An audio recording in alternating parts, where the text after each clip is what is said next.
Good evening. Seeing that it is June 4th, 2025 at 7:03 p.m., I now call the the Sherborn Board of Health meeting to order. Given this is a virtual meeting, members will announce themselves by roll call vote. Daryl Beardsley present. Steve Constantine present. Julie Dreyfus present. Diana Hook present. I don't see Rebecca. If Rebecca comes, we'll have her announce herself later. Okay. Do we have, and I believe we do, any not reasonably anticipated items that have come in less than 48 hours in advance of this meeting?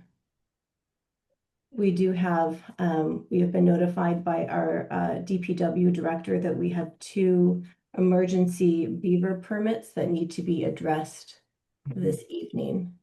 And so I move to amend the agenda to include 2 emergency beaver permits. Moved. Seconded. Any discussion? Hearing none. Steve Constantine, aye. I'm back, just so everyone knows. I Thanks, lost Mark. my connection. Julie Dreyfus, aye. Diana Hook, aye. And Daryl Beardsley, aye. And Rebecca, if that iPhone is you, if you'd like to announce your presence. This is Rebecca Honeywell, and I am present. Great, thank you. Thank you. Um, Opened. We have our food inspector, Tom Curran, with us this evening. And why don't we take Tom's 2 items? I believe they'll be fairly brief. Tom, where do you want to start?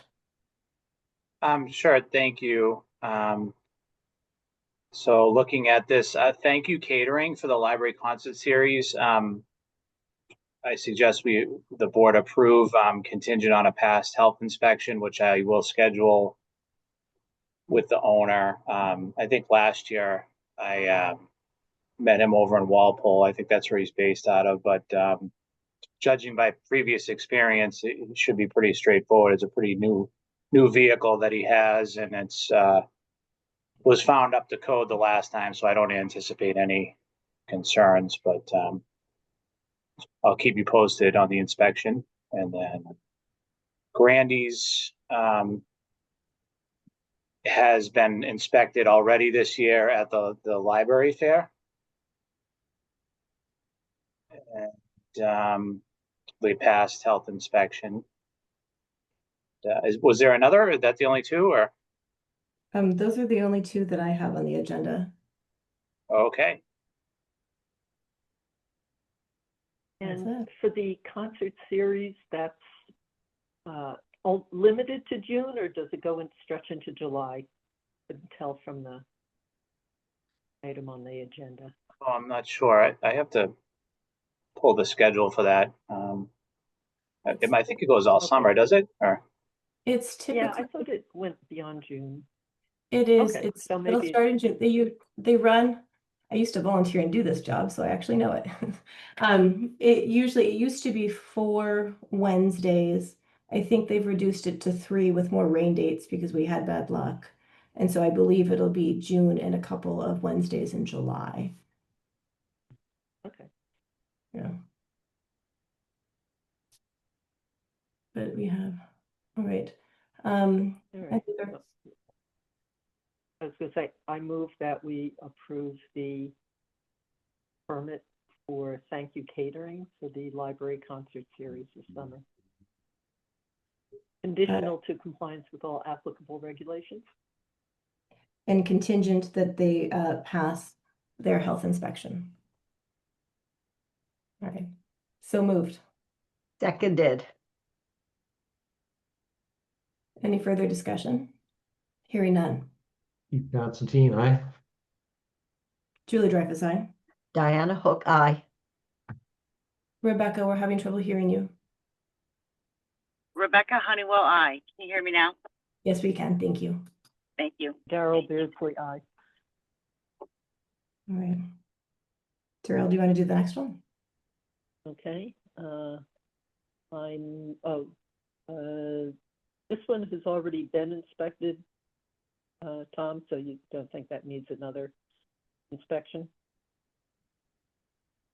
It's just that we have What's it that? correct. For this one, does this also need another inspection, or since you recently did them, are they in good They shape? should be good, but if I do encounter them, I certainly will pop aboard just to do a quick check, but, they did pass an inspection, Mhm. at the library fair, so they should be good to go. Okay, all right, then I move that oh, and this is for a past event, okay, that we ratify the permit for Grandy's Ice Cream for the May 31st event. So moved. Seconded. Further discussion? Hearing none. Steve Constantine, aye. Julie Dreyfus, aye. Diana Hook, aye. Rebecca Honeywell, aye. Carol Beardsley, aye. Tom, was there anything else that we missed? Tom, it looks like that's everything we have here for you. Was there anything else that we might have missed? Oh, no, I don't see anything on the agenda. I think that's all for now. Thank you. Thank you so much for Oh, coming tonight. Yeah, Thank Tom, do you you. think, just for agenda items for the 18th, do you think you would have time between now and then to meet with Silverwood at all to see if that's maybe, or how about if you think about whether that's a good date as things move ahead in June? You Sure, could I'll let us certainly keep know. you posted. I plan on, Yeah. getting back over there. Mhm. So, we can plan for that, yes. Okay, Thanks so much, Alright. Tom. Oh, thank you. Thank you. Thank you. Have a good night, Tom. You too. Thanks, Take Tom. care, everybody. Thank you. I'm not for sure if the board, I lost my connection. I'm not for sure if the board added the two urgent matters that came in this afternoon. Yes, we've amended Okay, the thank you. agenda to include the 2 emergency beaver permits. Thank you so much. Actually, we were going to take them right now. Do you want to Excellent. introduce them? Sure, I received an email as well as emails from the director of the DPW, Sean Killeen. And as of today, I went out this morning to look at the two areas of concern. One is at Coolidge and Kendall, area of concern with beaver issues, and the other one is at South Main and Goulding. And I didn't look at them this morning based on an email I received from Sean yesterday. And this afternoon, he did submit the applications. And instead of making the emergency approval and then have it ratified, I asked if he could be here tonight, and he's here. And from there, I'm going to request that the board approve both beaver permits based on the urgent matter. And it's explained within the complaint in the applications. I don't know if you have the applications available to put them on the agenda, but Sean explained it very well in the part that says complaints. And he's here to explain it probably so the board knows the situation. I can, Steve, I can share it if you don't mind. And then, Yeah, I didn't see it in the folder. no, it just came in like Okay. 2 hours before our meeting. So why don't I share it? And then, Sean, if you want to, we'll take one at a time. If you just want to explain the situation, that would be helpful. So let me, I can stop sharing. I am not sure if you can see this well. Yeah, they're visible. This Okay, one's Coolidge Street. so And this Sean's is here, so, Coolidge and Kendall. yeah. Sean, would you like to kind of explain what's going on? Yeah, sure. So Coolidge Street, it's a little difficult, and Mark can probably elaborate on this. It's a little difficult now to see with all the foliage, but That's there's correct. as you drive off of if you're coming back from Natick or Framingham and you turn onto Coolidge, if you look upstream, in other words, towards Sunshine Farm or up Kendall, there's the beaver have built a dam, probably 50 yards up, and they basically it's like a horseshoe shape. And that's been there for a while, and it was holding the water back. And then what they did, that wasn't good enough, so they decided to go downstream of the culvert. So adjacent to the one house that's on the corner of Meadowbrook and Coolidge, they also built dams below the Coolidge, so they're holding water back all the way up into Sunshine Farm, I believe, and then which probably backs up onto the aqueduct. I'm not sure. I haven't walked out there. But what it's doing is it's putting the culvert at risk. And in 2023, we almost had a failure of that bridge. I call it a culvert, but it's technically, to the state standard now, a small bridge. In heavy rainfall, we can overwhelm what's there. And that becomes more hazardous if there's a beaver dam holding back the water and not allowing it to drain when we don't have the heavy rainfall. So we're in that situation right now. Downstream, they're holding the water up. Upstream, there's a significant amount of water being held up. And if it's breached or overtopped, it could wipe out that bridge. We had to make repairs in December 23 to something similar. It wasn't really from a dam, it was from an excessive rainfall. But if we get an excessive rainfall, we're in some serious trouble because it won't flow well due to the dams above and below it. Okay. And Rebecca, again, that particular one is so large, it's a double chamber. The beaver haven't attacked the actual cover. So if we had put, fencing or a device there, it wouldn't have mattered because they're slightly outside of what we would have been able to protect. yeah. I see, Rebecca, you have a question, or maybe there's multiple questions. Yeah, no. So like, I don't remember when, it was probably a couple years ago, maybe even 3 or 4. We discussed this same situation because we always talk about it every year. And I was just curious if you had a chance to look into putting a beaver deceiver in. That was suggested to you multiple times. And I think we talked about the fact that it ends up being more cost effective to do that. Technically, it's not a health risk at all. So the reason it's an emergency permit is because Board of Health, obviously we want to care about water. If there is flooding, then it could potentially be a risk, but it's even a potential risk then. So right now with no flooding and it's a potential, there might be even time to put in a beaver deceiver. Have you looked into it? So as I explained, the beaver deceiver would be at the culvert, which would be completely useless right now. The culvert, it's a double chamber culvert or bridge. That's not currently blocked up, so it wouldn't do any good. The dam is upstream of it and downstream of it. But there still isn't flooding yet. I mean, there absolutely is. The adjacent properties are being flooded. That's not true. The road is being flooded if it rains hard. And we've already seen that. Right, but I'm sorry, that's not. Flood in the last rain last week, was it flooded? Yeah, and it did earlier this spring, before season, but I wasn't able to get any trapping done, so we weren't able to breach it. It was high right, and so flooded. why don't you just put the beaver deceiver in now, so that in the future, after then the benefit of all the work you do lasts longer. Like, instead of every year having emergency permits and trapping, what about put the beaver deceiver in, and then I'm sorry. Do you understand? Do you know what a beaver deceiver is? Yes. It's just a fence that blocks the beaver from going and blocking the head of the head wall of the culvert. They're not currently blocking the head wall.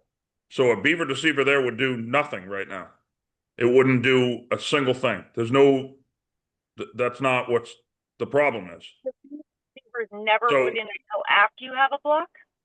And we've never discussed putting a beaver deceiver at Coolidge Street. It would be an absolute massive undertaking. It would not do anything. I don't know what you're not getting.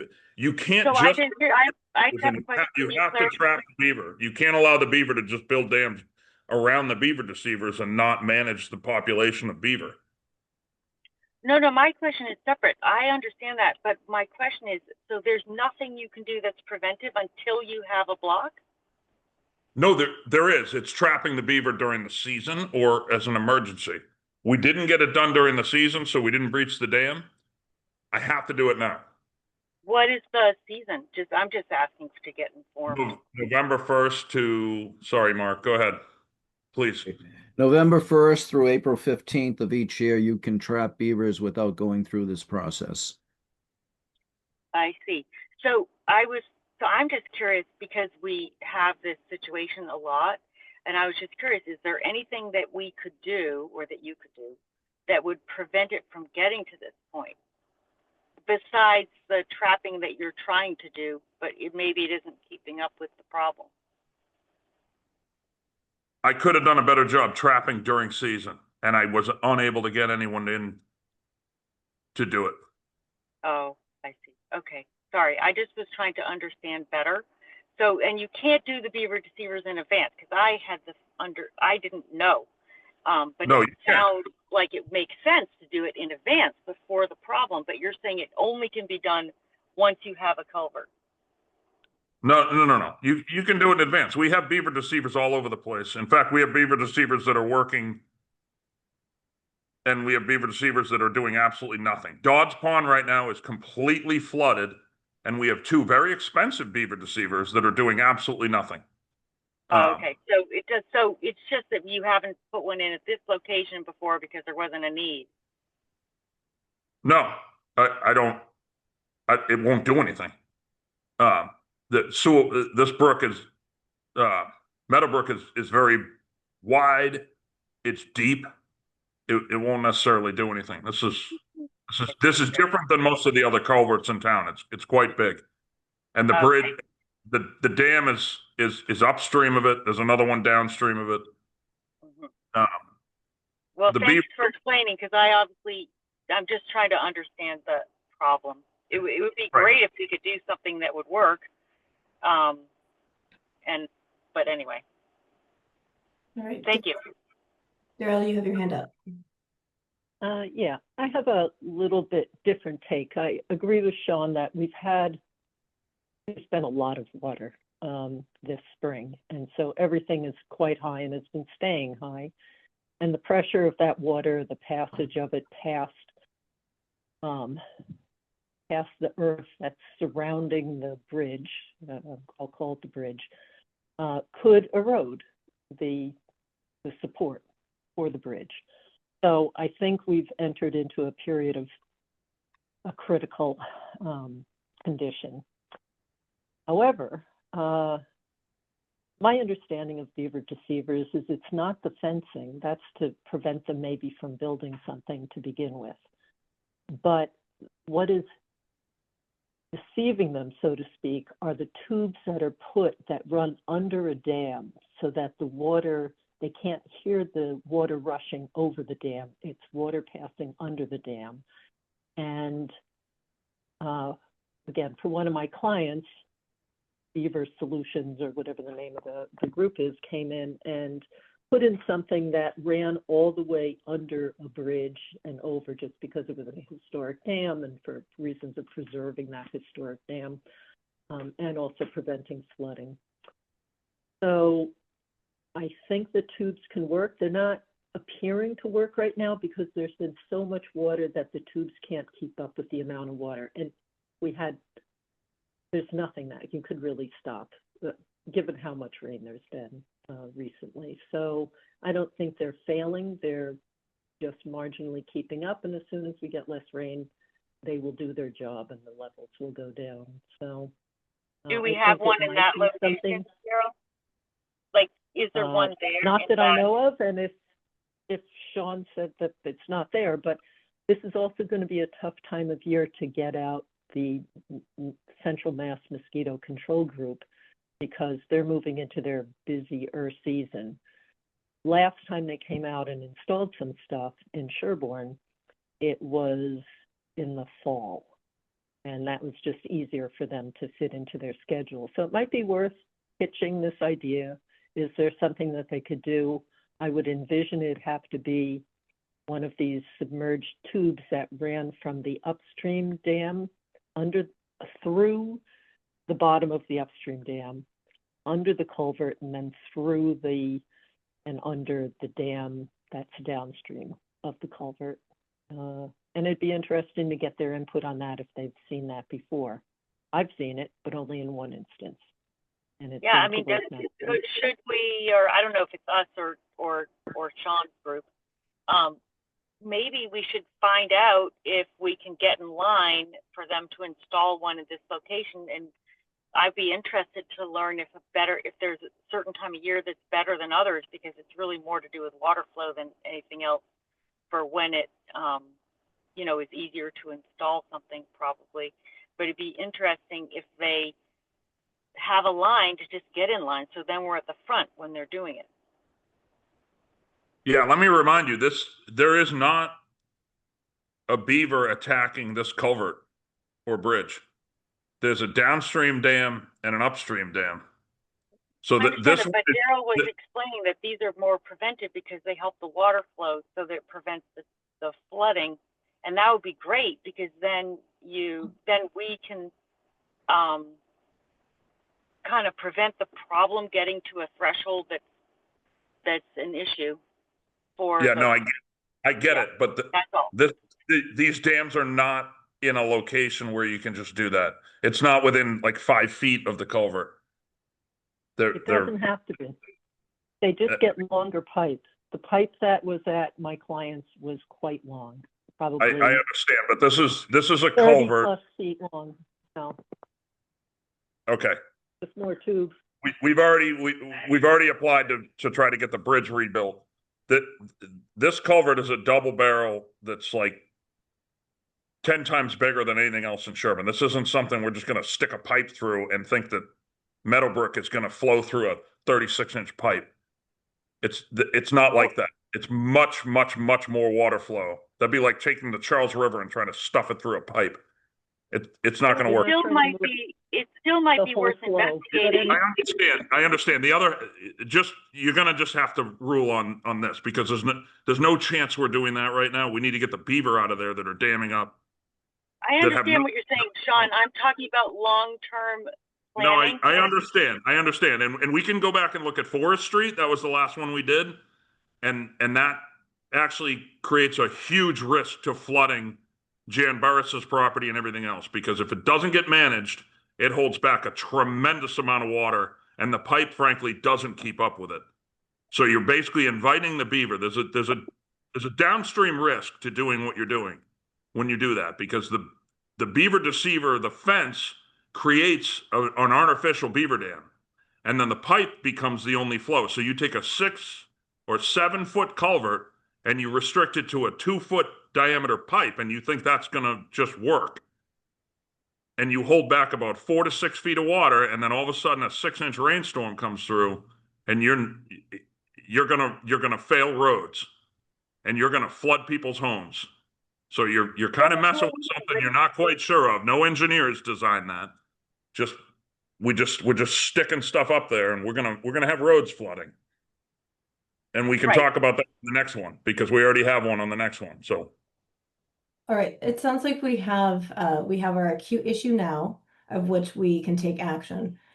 Later in the meeting, we're going to talk about who wants to take the lead on the long-term beaver management plan.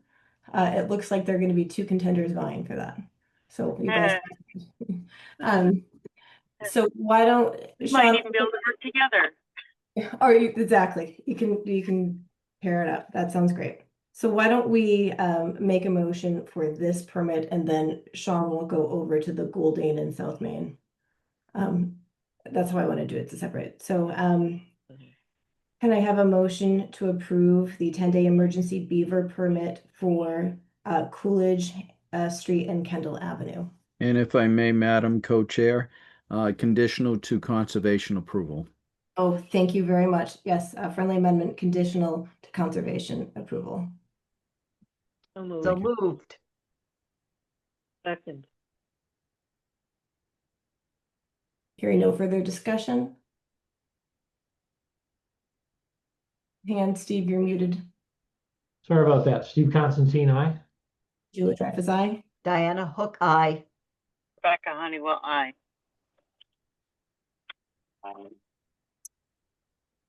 Daryl? Oh, Daryl Beardsley, aye, sorry. We have, all right, let's move on. Give me 1 second. And I will pull up the other. So the other issue, it's a good season for beavers apparently, is at Goulding Street West in South Main, which is Route 27, the Sewell Brook Culvert. This one's a little bit different. Sean, we should be drawing pictures to illustrate what you're describing. That might help. Do you want to describe what's going on here? Please.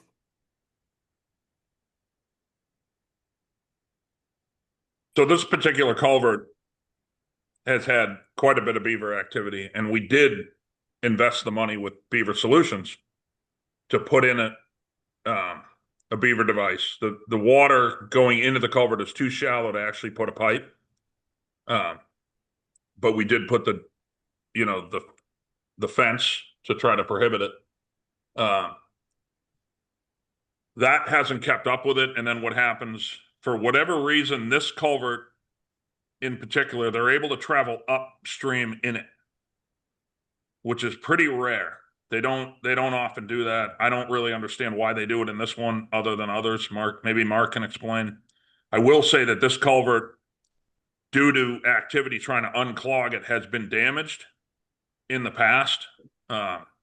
We saw that last year and the year before during low water. You can see that it's a corrugated metal culvert, and at some point when they were trying to breach a dam, they hooked the metal and bent it up so it catches debris, but it still flows somewhat normal. But again, when you put a device in front of an open pipe, the device, hence fence, tends to catch debris. So during high flow, you get a lot of debris running down. It slows the flow around the fence, and then the water doesn't typically drain to the low level that it should. So that has happened. And then what happens is it overwhelms the culvert and climbs over the fence. And then I assume the beaver swim right over it. We've unclogged that culvert 4 or 5 times this year. It usually works for a couple of days. It drains back down. It's holding a tremendous amount of water. It's holding the water all the way back to the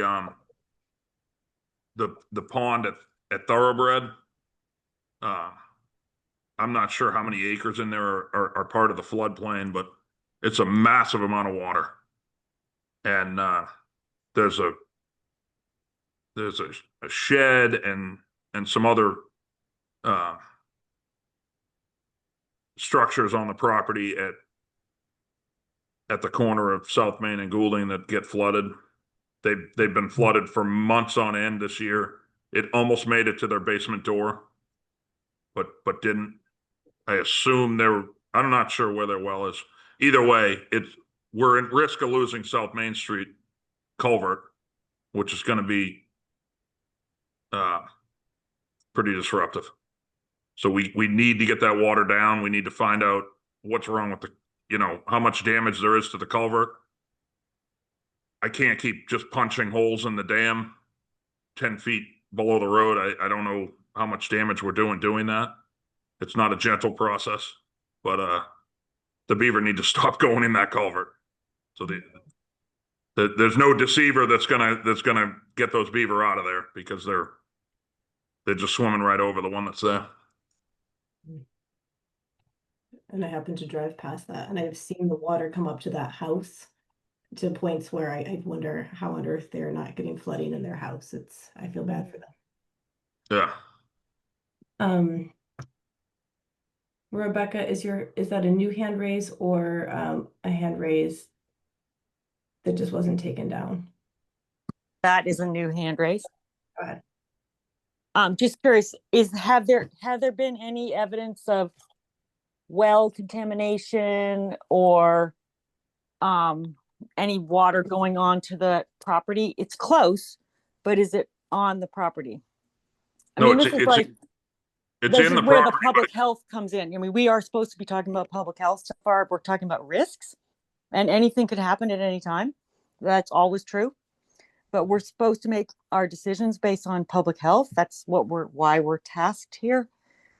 And obviously we don't want anything to go wrong, but I'm just curious. Actually, with my permit, you're not supposed to consider the public health. You're supposed to consider the road. But the I Board of Health is supposed to consider public health. You are supposed to consider the road. And the emergency permit is so that we can work together to protect public health and the roads. But Actually, everything that you're talking about is potential risk. Nothing has happened yet, I don't think. It's gotten close, but it hasn't that's happened, not right? true. That's not true. It's flooding the road and it's damaged the culvert. I did not pull a permit to protect 68 Goulding. They can pull that. I pulled a permit to protect the road, and you need to act on that. You can consider whatever you want for the other properties, but as a DPW director, I need to protect the road. I have no jurisdiction over that person's property, but I can tell you that person's property is getting flooded because I've been there. The dam inside the culvert is my responsibility, and so is the road. And I'll be Right. happy But to remind we should really technically only be saying, yeah, that's important, but we're supposed to be saying, well, we have an emergency here because somebody's water is contaminated, and so therefore we need to do it. But most of the time there's risks all the time, but it costs money and all that stuff, and that's why prevention saves money, because then you don't get to these emergency situations, and it might be worth a try. I know Yeah, that I'm you sorry, don't think it works, but Rebecca, that you don't understand the law, so you probably should brush up on that as your duties. My duty is to protect the road, and your duty is to vote on this and understand the law. And the law has, as far as the road's concerned, has nothing to do with someone's well or septic. You no, need to the reason you get because you're not following the law when you're doing it out of order. So Oh no, that's not we're justifying true. the decision to do it early, which is before it happens, based on public health. That's why you need our input. That's what the law says. And Oh, our decision is supposed it to be is made on happening. public health, and yours is about the road. So, I mean, No, I'm not saying that it's not about, I'm just saying that that is the law. And I'm sorry if you think I don't understand it. I'm sorry that you feel that way. I'm convinced you don't understand it, and I'm telling you that road is being flooded, that property is being flooded, and that culvert will fail. And I will be more than happy to tell you how much it costs to fix it when we're done. But it's going to get repaired. We're going to breach that. We're going to continue to breach it, and we need to trap. So I don't need the lecture. You just need to vote on approving this. I think you're the one lecturing What I me. submitted, not based on anyone's septic or anyone's well. They can bring that forward for you. But based on what I submitted, which has nothing to do with anyone's septic or well, it has to do with the culvert. It has to do with South Main Street. That's it.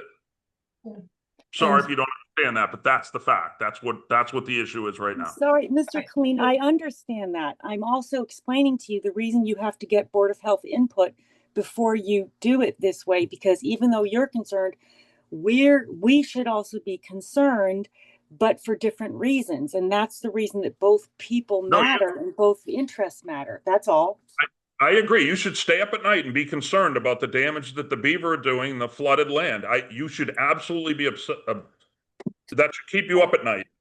But I'm telling you that I'm here for a vote to breach that and get those beaver out of there so they stop destroying the road culvert. That's it. That's what the vote is. You can stay up all night long and worry about people's septic systems and wells being flooded, which is a valid concern, but that's not my concern right now. That's not my responsibility. My responsibility is the roads, and it's being destroyed by those beaver, and they need to be removed from there. I need to vote on that. I don't really want to discuss it anymore. There's nothing more I can do except ask you to vote on that. We can trap them, and then we can find out how bad the culvert is going to be and how much it's going to cost to shut Route 27 down and fix it. I will reiterate something that Sean had pointed out before. There is a deceiver in place at this location. It is not working the way it was anticipated. And just for clarity, I will agree that Mr. Sean is following the law and the process because he is coming to us requesting the permit. And Of so course, that I never in any way suggested that he wasn't. I was just explaining why we actually are supposed to be considering public health as the health board. And I'm sorry that you misunderstood my discussion, which was intended for just for value of what's the purpose. I personally am a little confused why this is always under our jurisdiction. No one has completely explained that to me, but that is another case. Daryl, do you have something new to add to the discussion or a new question that has not been addressed? I was just going to say that it is just the way that the state has written the regulations about how beaver permits are issued. They've given it to the Board of Health.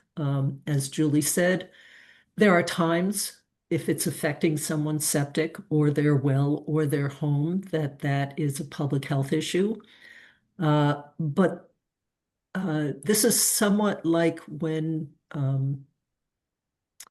so Rebecca, when you were going to the safety committee meetings in town where public health is part of safety, and you were arguing that tree management was related to public health through the safety realm. So if the integrity of roads and bridges are undermined by this, it is a different approach to public health. But it's not inconsistent with public health. It's just a little bit broader than what we usually deal with. I And totally understand this. But I just wanted to find out if there were any wells or septic. The real reason that we have input is because, as you mentioned, if somebody's drinking water is contaminated, that's a true emergency. If somebody's septic system is failing because of external variables in the environment that are making it not function, obviously that's an emergency. So I think the reason that the Board of Health is involved is because if it's a true public health emergency, it's actually very serious. And so it's rational and it's logical that the Board of Health is involved in the decision. I don't agree that it's not important, but I also am asking if there's any health issues. That's all. Just being thorough.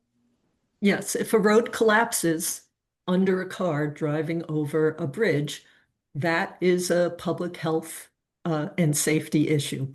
I know that's that the reason there. that I'm glad We'll to hear. discuss it. Go I read the know. No, regulations it's at the great. state I think level. I don't have it. I'm saying that I think it's great to learn there's a beaver deceiver there. I'm sorry it's not enough for this problem.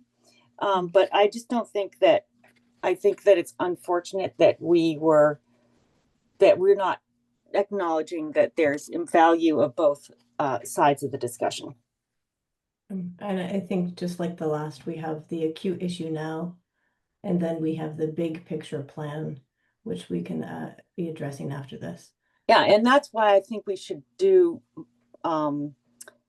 prevention. I'm curious, since you have done a lot, you seem to be quite knowledgeable, which is great, about the beaver deceivers, Daryl. Has it ever been done that more than one is put in at the same site? Does that ever happen when there's something like this that's very, very large or has the potential to affect a large area? I would imagine probably, but do I know where? No. So I think we should move on though. Yeah, that's fine. I'm And just trying take to this up another understand. time. Julie, it looks like Tom has his hand raised. I was just gonna say, Tom, would you like to contribute? Yes, just at the risk of delaying, hopefully your positive vote for 30 seconds. And Sean knows this well, the Energy and Sustainability Committee has been studying all the flood risks in town over the last 3 years and mapped all the culverts and inspected many of them. And this culvert we feel is the most dangerous at risk through a large storm failing. And as Sean has mentioned, this is a huge safety issue right now, particularly if we got a big rainstorm. And number two, And if you ever want to take the time, I can show you the maps of the area and the projected flood.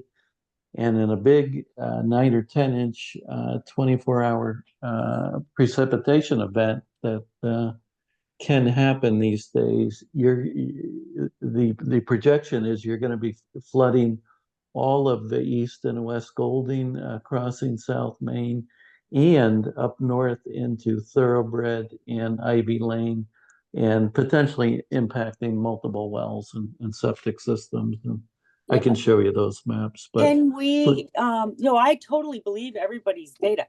My question is, could we ask the beaver management company if it would be appropriate to put a second beaver deceiver in at this site to prevent this, from happening, since it obviously is a real issue? I don't know when you decide to do more or that it has failed and you have to replace it. I don't know. I'm just curious. What Sean had described was the current system was kind of the right solution to the wrong problem. It's a different problem than what this is trying to solve. I think that is out of scope for what we're talking. I agree that maybe there needs to be another evaluation. I don't think that that is something for us to prescribe or figure out, but I think in this moment, and I would say that that is part of that big picture planning. But Tom, that is very helpful. Is that in GIS? Yeah. And I also think it's great that the town put money into the beaver deceivers. That's great because at least we're making some progress. Sean, do you think it's helped in the other locations? Well, that's a funny question because the last beaver permit you did was Woodland and Ash, and there's a huge beaver deceiver there, and it's worked really good for that culvert. And what did it do? The beaver just got up, walked across the road, and blocked up the Ash Street culvert. Honey, sorry. And so we trapped them and killed about 10 or 15 beaver. At Dodds Pond right now, we have 2 of them. So that's about $10,000 worth of beaver deceivers, and we maintain those every year. Dodds Pond, if anyone doesn't know, that's Route 16 before you get to Western Ave, the entire right side. That entire pond is flooded all the way back to the back of Doppingbrook. If I have my streets right. No, I think I don't have the street right. But either way, the whole thing's flooded. The entire street is at risk if we get a massive rainstorm because the beaver just went 10, 15 feet outside of the beaver deceivers and built a massive earthen dam. So they're just completely useless. All they'll do is cuts the debris that would otherwise go down the culvert when we have a massive flood. And we'll rip them out. We're going to have to rip them out with machines and we're just going to throw all that away. So they somewhat work, but only in certain circumstances, and we spend a ton of money on them. We spend about between $5,000 and $10,000 a year on beaver deceivers, when actually controlling the population would do more than that. And you have to do both. You absolutely have to do both. We didn't do anything to control the population because we didn't trap in off season, and not enough residences did. So that's the crust of the issue. We cannot allow the beaver to get overpopulated because they just skip around the beaver deceivers and just go elsewhere. There's a million places to build a beaver dam in Sherborn. We're mostly wetlands. Mark? Yeah, I was just going to say, fortunately for the beavers, unfortunately for the town of Sherborn, we have plenty of areas with water and food, the food being the wood. Such as Ash and Woodland, that area could have maybe had a piping that went through the culvert to help that situation out, but Sean makes good points, and I did mention, Sean, you were with me when we were speaking to the town administrator, that additional management programs should be in place. It's just a constant challenge, and that's because there's a lot of areas of water and a lot of areas of woods. So hopefully I can help out with I've dealt with this in another town when I used to work there, and it is a challenge, but as you chip away at it, it can get a little better. And that's my comments. Thank you. Sounds good. Why don't we move forward with a motion and then a vote? So I move to approve the 10-day emergency beaver permit for Goulding Street West and South Main Street, conditional to the Conservation Commission approval. So moved. Seconded. Hearing no further discussion, Steve Constantine, aye. Julie Dreyfus, aye. Diana Hook, aye. Back to Honeywell, aye. Daryl Beardsley, aye. Thank you, Sean, for coming on to explain the situation in more detail for us. That was very helpful. No problem. Did you vote on Coolidge Street? I don't remember. We voted on Coolidge Street. We did them as two separate votes. Yes. So Okay, we approved Coolidge and Kendall and then Goulding West and South Main. got it. Conditional on countdown. Yep. Thank you. Sean will be waiting for conservation. Once they're done, just let us know, as we talked before on Ash and Woodland, let us know what your predicted dates will be for the work that you plan to do in that 10-day permit. Thank you. Yeah, we'll start immediately. Mark, but we don't need conservation for South Main because that's in the culvert. Check So with we don't them. need a dam breach. Sure, and I don't want to ask, I would just check with them just to be on the safe side, that's all. Okay, all right. Okay, thank you. Let's see, do we have? I don't think we have anyone here waiting for our other orders of business. So No, why don't we? I don't see anyone. Yeah. Let's see, Mark, why don't we go to your business? And where would you like to start? Do you want to start with 31 Washington, 11 South Main, 15 North Main?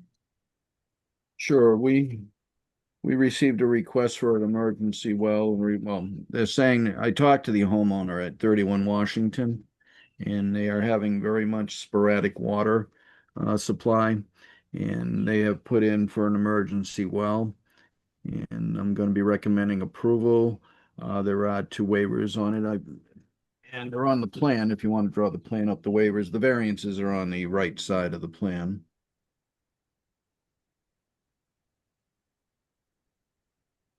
And just so the board knows, if there's a variance request to an abutter's well, then you need to notify that abutter. If there's a variance to an abutter's septic system from the proposed well, there's no need to notify the abutters. And in this case, there is a distance to the abutter's septic system, but not to the abutter's wells.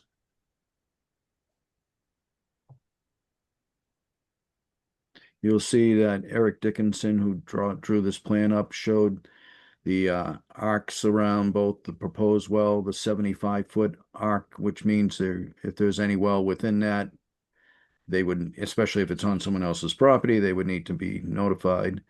And then he also shows the 125-foot, I believe, 100, well, I got the big plan here. I can see 125-foot to any soil absorption systems. And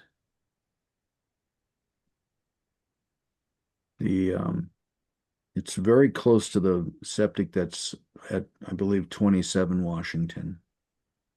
But it meets the requirements. But there are two waivers being requested. And one is from the on-site well.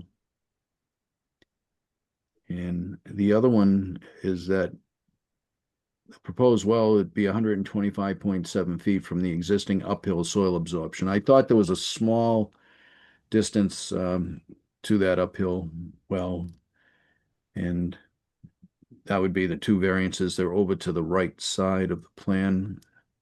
And I thought they submitted a letter, but I don't know if it got to the agenda. So if the plan's moved over, you'll see the variances right there. And I'd recommend approval of both variances.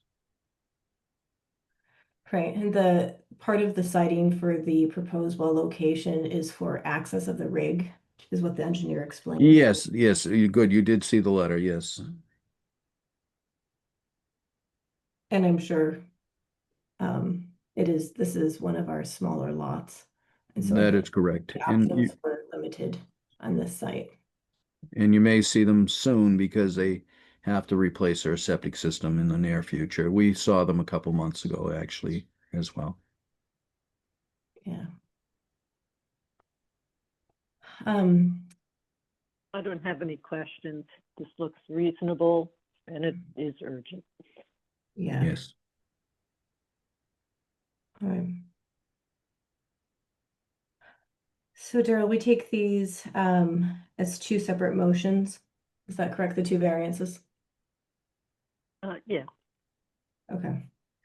Do I have a motion to approve a variance to section 6B to allow the proposed well to be located 125.7 feet from the existing uphill SAS at the location of 27 Washington Street? So moved. second. Discussion? Hearing Just none? just to note that that distance would be 150. So they're asking for pretty much a 24.3 foot request, which which seems reasonable in my view. Yeah, and that system was replaced in the last 20 years or so, it looks like. We have a motion and a second. Any further discussion? Keith Constantine, aye. Julie Dreyfus, aye. Diana Hook, aye.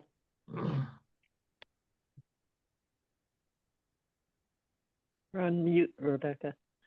Yeah, I see. It just took a couple seconds to get to where I can change it. Sorry about that. Rebecca Honeywell, aye. Daryl Beardsley, aye.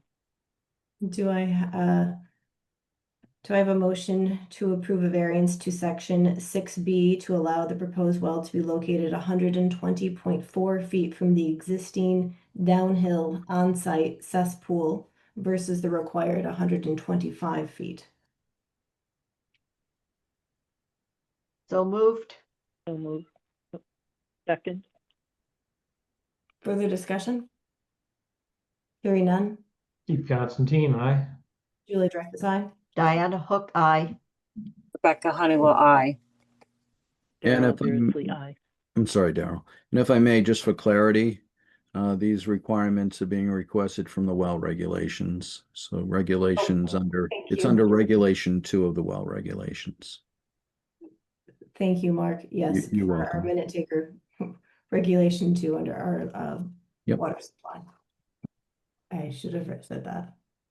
Our best of luck to this homeowner. I hope she has better luck going forward. Yes.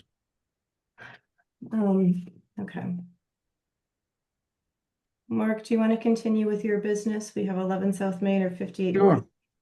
Yeah, you'll have some information. The board voted a year ago to, it's the shop at 11 South Main Street. They are a retail store and they wanted to sell ice cream. So we are gelato. I'm not for sure which one. And they wanted to be able to monitor the water to make sure the use hasn't gone up. And the owner unit itself has been complying. And at the same time, I just saw a sign at my stable.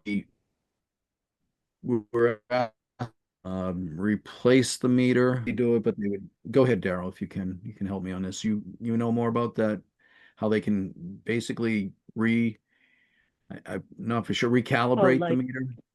Yeah, they can bring in something where they kind of use the meter that's there, have another meter, and compare if it's reading properly. One that gets routinely checked, calibration, Yeah, and accuracy.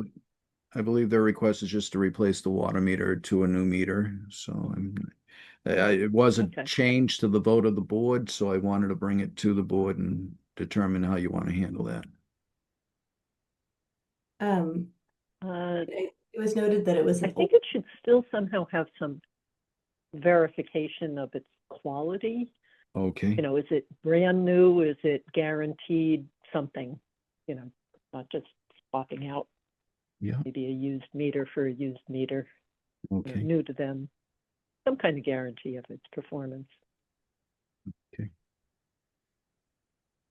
Daryl, that was And they going to might be able to propose something for that. I don't want to be prescriptive about it because Mhm. we don't know what meters like.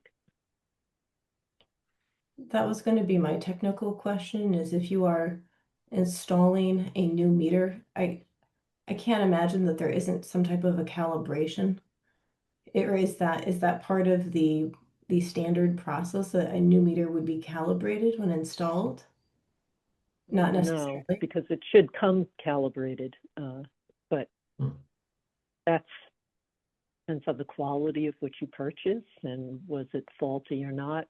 That's the part that is going to get tough. So if they're replacing the water meter because they know it's not functioning well, then that's good. If they're doing it because they just think a new one will avoid calibration, I'm not so sure that will. Given how critical it is for us to know what that number is. The allowance is made. I believe the description from the property, if it was the property owner, was that this meter, I think, is quite old, might even be original to the building. I think it was. It I understood it to mean it was getting to the end of its useful life, and that this was potentially a natural break point to install something new. All right, so And it also has to be sized for the flow that they expect, because if meters are running with a much higher flow than they anticipate, they may not pick it up well. If the flow is too low, it also may not reflect it properly. So I can let the owner know that verification of the quality and guarantee of performance, and it's to be delivered calibrated and sized for the flow. But that would probably need to be the vote of the board as well, because to change the original vote. okay. So do we have a motion to approve the installation of a new water meter, a new water meter at 11 South Main, conditional that it is sized for the expected flow and that it is pre-calibrated? Pre-calibrated, I That believe. it is pre-calibrated prior to installation. And do you want me to ask that be, or do you want include in the motion the verification on the quality and guarantee of performance? I'm Yep. sure they could provide that. Okay, thank you. Yes, and thank you. I was crafting this in the most awkward way. Verification of the quality and performance. So moved. Thanks, Diana. Seconded. Second. Any further discussion? Hearing I none. imagine at some point we may determine that we don't want to remove the need for them to periodically compare to a calibrated meter. I'm not sure. But I think this is a very good step of a newer meter. Yeah, I agree. I think it's good faith. Steve Constantine, aye. Julie Dreyfus, aye. Diana Hook, aye. Rebecca Honeywell, aye. Carol Beardsley, aye. Right. And finally, Mark 58 North Main.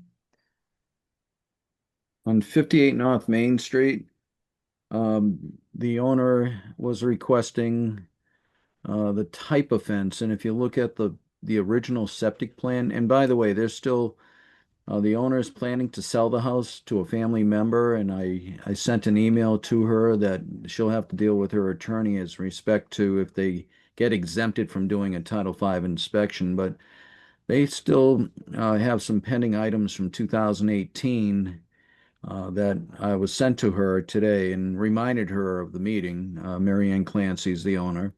And the other question she had, and I think Jean highlighted it, which was nice, the proposed wood fence, a type to be selected by homeowner. I looked through the minutes. I can't find any items within the minutes or notice in the minutes that says the fence should be 3 feet or 4 feet. But she asked if it could be 3 feet versus 4 feet, and I can't find where the board may have said 4 feet. They had talked about other types of protective mechanisms. If you look at the driveway, you see the garage, and the driveway goes very close to the septic tank and the geoflow pump chamber, and then the leaching trenches are right next to it. The lot was very tight, and they needed waivers back when it was approved. They just wanted to verify what height of the fence it should be, and I couldn't find where we said 3 or 4 feet, but I wouldn't have any issue one way or the other. Just Oh, Mark, you're getting choppy again on us. Yeah, Um, I'm neither glad am that you didn't see that in the minutes, the 3 versus 4, because 4 feet would be, I think of that as a safety height for railings on like second floor decks or something. So in this case, I think it's just to try to stop people from driving over these sensitive parts of their septic system. Mhm. So for me, 3 or 4 feet doesn't make a difference. That'd be No. something sturdy that cars wouldn't be inclined to drive through or want to, would be good. Well, if that's the purpose, yes. I mean, 3 feet, that you would see that from your car versus something much lower. yeah, and A 1-foot stone fence or wall would also be effective. It's not the height, it's the preventing traffic, heavy traffic agree. over those things. I completely agree as well. And Mark, my understanding is there's no request to change the proposed location of the fence. It is just clarifying. Exactly. And I'm on my cell phone just so everyone knows. There's no request to change the location. It's just to Recording in progress. Sorry, I got two things going on here. I'm gonna just drop off okay, so you don't hear my echo. I dropped off my computer. Has a terrible signal right now, I guess, based on where I'm located. But indeed, the style of it is more the concern and making sure it can prevent damage to that septic system. I hope there has been no damage. They've been without that barrier for 7 years. But with that said, I would ask the board to consider either what was just mentioned. I think you were saying a stone wall of some type. Was that, Darrell, were you saying that? Oh, I was just saying that a 1-foot stone wall would be even more of a barrier than a 2-foot high, 4-foot high wooden fence that someone could drive through. So it should be, I guess more the issue, it should be firmly placed or something. Yeah. So Yeah, I completely agree. as opposed to a temporary fence or a movable fence. I agree. Mark, do you need a motion of the board? Yeah, the question they had was, can it be 3 feet versus the 4 feet? It was the question of the applicant. And that would have to be the motion of the board. But again, I can't find where the board said it had to be a 4-foot fence. So maybe it was a suggestion of the engineer at the time. And as I say, we're going back so many years, and she waited on letting this file set for too many years, in my view. With that said, I would ask that the board motion either for a 3-foot wooden fence or a berm, a concrete wall of some type. Yeah. Yeah, I think I don't want to answer her question directly because it's not making complete sense to us that that's Sure. the only choice. I could see phrasing it something more like a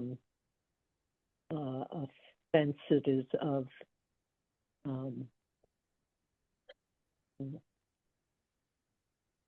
I'd like to permit. sturdy and sturdy design and fixed position that protects the tanks in the field from vehicles driving over them. There must be some more eloquent way to say that, but to me, that's the bigger issue. Yeah, no, I agree. Does anybody want to wordsmith it? No. Well, you may want to label it as a protective barrier that be to prevent any vehicles from going Vehicular over the traffic. vehicular traffic from going over the septic system.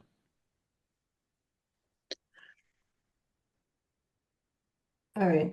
Does fixed and sturdy work in there? Because it means it shouldn't be able Sure. to just be moved out of the way when they need Yep. extra parking. I agree. Is permanent? Permanent's perfect to say that. I got a question. So the dotted line is where the fence is gonna be, right?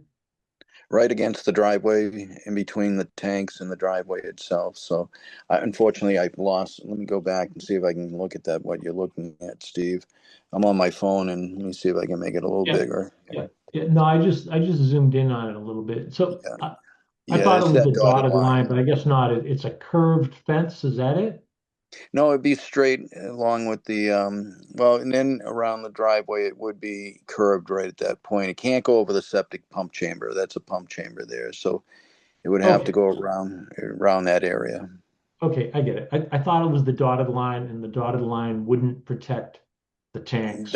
That's correct. That dotted line is actually, I believe, the leaching trench. The good geoflow, I should say, the geoflow unit. But the actual fence is gonna be that curved line starting at the garage and then Yeah, curving around, following the edge of the driveway following the edge of the driveway, right? up to the point where it doesn't go over the septic pump chamber. It would have to go around that. That's a good question though, because they're going to have that shown on an as-built when it's complete, and they have not submitted the final grade as-built, so they'll give them the opportunity to install this barrier and then do a final grade as-built and plot on the final grade as-built where that barrier is located. Right. Okay. And All right. Do we have a motion to approve the placement of a permanent, sturdy, and fixed barrier, which could be a fence, that prevents vehicular traffic from going over the SAS and septic tanks, and pump chamber. septic tanks. Yeah. Should I just say septic system Yeah, that includes the tanks. Yeah. or the septic system? Yep. Friendly amendments are to that. Okay. I thought she'd be here, but the owner's not here. I can relay that to her. Do we have a second? Seconded. Does anyone want to change the language of that? It was a little clunky, but maybe it'll get the job done. No, I think you condensed it. Okay. Maybe. But the minutes clerk will show us. All right. Hearing no further discussion. Steve Constantine, aye. Julie Dreyfus, aye. Diana Hook, aye.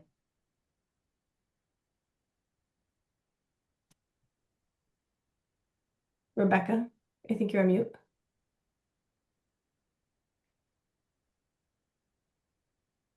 Becca Darrell, Hale, aye. Daryl Beardsley, aye. All right. Why don't we go? I think that's all of your business, Mark, correct?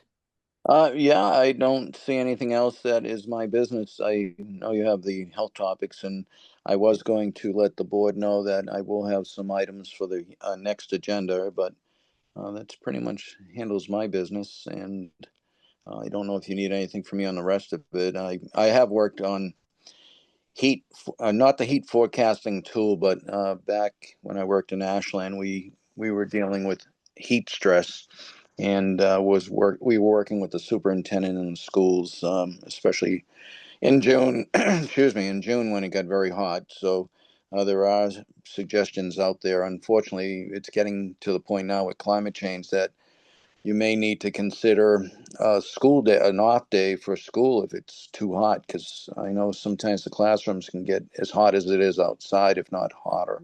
So I think that's a great idea that the board work on something of that nature. And I could, if you need anything, I can pull information I received from the days when I worked with that. But it's a good subject. It needs to be addressed. And that's about it. Steve, could I actually share? Would you mind stopping your share? I'm going to just share a web page. Sure. Thank you. And ta-da-da. All right. A thank you to our town administrator who had forwarded this on. I thought that this was interesting. I just wanted to make the board aware of it, and then actually was hoping for a little just brainstorming from my fellow board members to think about if this is something we would want to distribute to parts of our community in any way. So there was recently a really user-friendly tool put out by the state for an unhealthy heat forecast. And so, as we know, we are having increasingly more days that get above 90 degrees. And there are real health consequences to that, including we have increased emergency room visits. We have particularly vulnerable populations experience illness as a result. And so it's not just, what day is hot, but it's a confluence of issues. So we have humidity that makes it harder for our sweat to evaporate. And so the humidity in concert with heat exacerbates the health issue. And then in addition, when we have consecutive days of high heat, it builds. And especially if it's not cooling down at night, then we have this you don't get a chance to cool down. And especially if people don't have access to cooling or they're doing many activities outdoors in that heat, that's when you can start to see heat stress. And this can happen in all populations. And so this tool kind of made it a little more user-friendly since we have these variables that we have to consider: duration of heat, frequency of heat, intensity of heat, the humidity variable that confounds it. That would be very hard, particularly if you are a community group or a local government that is trying to figure out, when should I start my mitigation tactics? When should I activate my alternative policies? So that would be if you are a summer camp and you're usually outside, how do you decide when it's time to do the indoor option?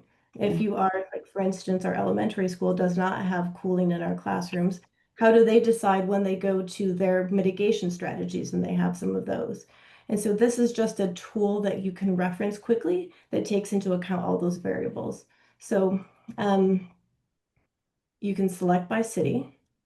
And then it's nice color coded. I think that makes it really user friendly.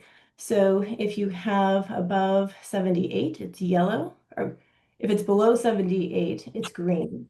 If it's between 78 and 84, it's yellow. Orange is if you go above 85, and if the temperature is going to be above 85 for 3 or more days, then you get to the red, the high alert. And so it's actually interesting. I looked at this earlier in the week over the weekend, and today and tomorrow, given that yesterday was supposed to be hot as well, we're in the red. And then as we kind of got to today, like today wasn't quite as severe as we anticipated it was going to be. Instead, they're in the orange. But if you are planning ahead for the week as a community group and you're trying to figure out how do I make that choice, it's just nice to have a resource to go to help you make your decision that you can point to, so you're not just saying, I'm picking this out of thin air. I thought that this would be something to let folks know about, and it goes on and talks about these details. This is available online. And I know I've talked about this topic before, but in the next 25 years, we are anticipated to have 2 to 3 times more number of hot days above 90 than what we're having now, which is just pretty incredible when you think about that in 25 years. So this is part of that long range planning, I think. So my inclination would be to for certain community groups, particularly those that are likely to be outdoors in summer. That might be the COA, that might be any of our Department of Rec, that could be our school, that could be any summer camps that we would have here in town. Just to send this to them to let them know, like if you are looking for a guide or something you could point to decide when you want to do mitigation strategies, whatever your strategy or policy might be, here is a potential resource. But I wanted to see what everyone else thought. No, I think that's a great idea. Because after that many days, you could be getting dehydrated a little bit more and more, and then get yourself into trouble. Hey, anytime you can plan ahead and come prepped. Yeah, I think it's a good guide for the same reasons as Diana just said. And also note, as I look at this and think we're in the beginning of June, I remember, and it was over 25 years ago, maybe 30 years or more, where there was a June where I recall it was still getting into the 30s at night for all of June. So that's how different this is now. To be having 90-degree days already is so weird to me.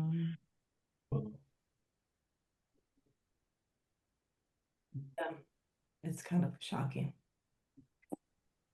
Are there particular groups that, for me, I'm particularly thinking of our community groups. I know we talked about the Friends of the Library often have outdoor activities, and our library has outdoor activities.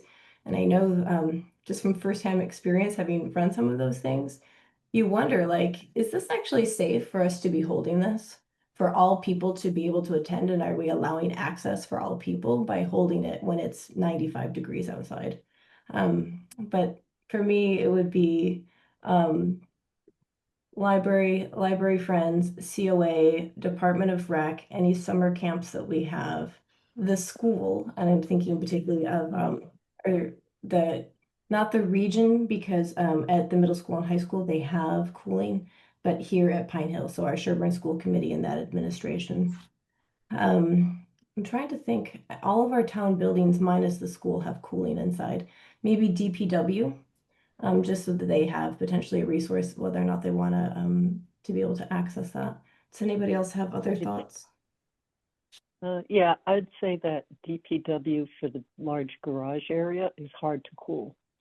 Yeah. Because it's just, the ceiling is very high. You can't effectively cool that. They can open the doors, maybe get some flow of air through, but at least it's in the shade. And maybe there are DPW other has things that they can have be a worked fan. on. I'm sorry. But No, DPW has this huge fan. It's got to be like 8 or 10 feet in diameter that they can kick on. That kind of cools everything down. I'm not sure how it it is, but yeah, creates a breeze that feels cooler, but it's still hot. right, it's not actually cooling the air. It's just creating more breeze. Yeah, it does help. Definitely helps. But I'm thinking particularly But when for me, the schools are the biggest concern. Yeah. Because there's no escaping that hot environment and meeting the requirements for the education.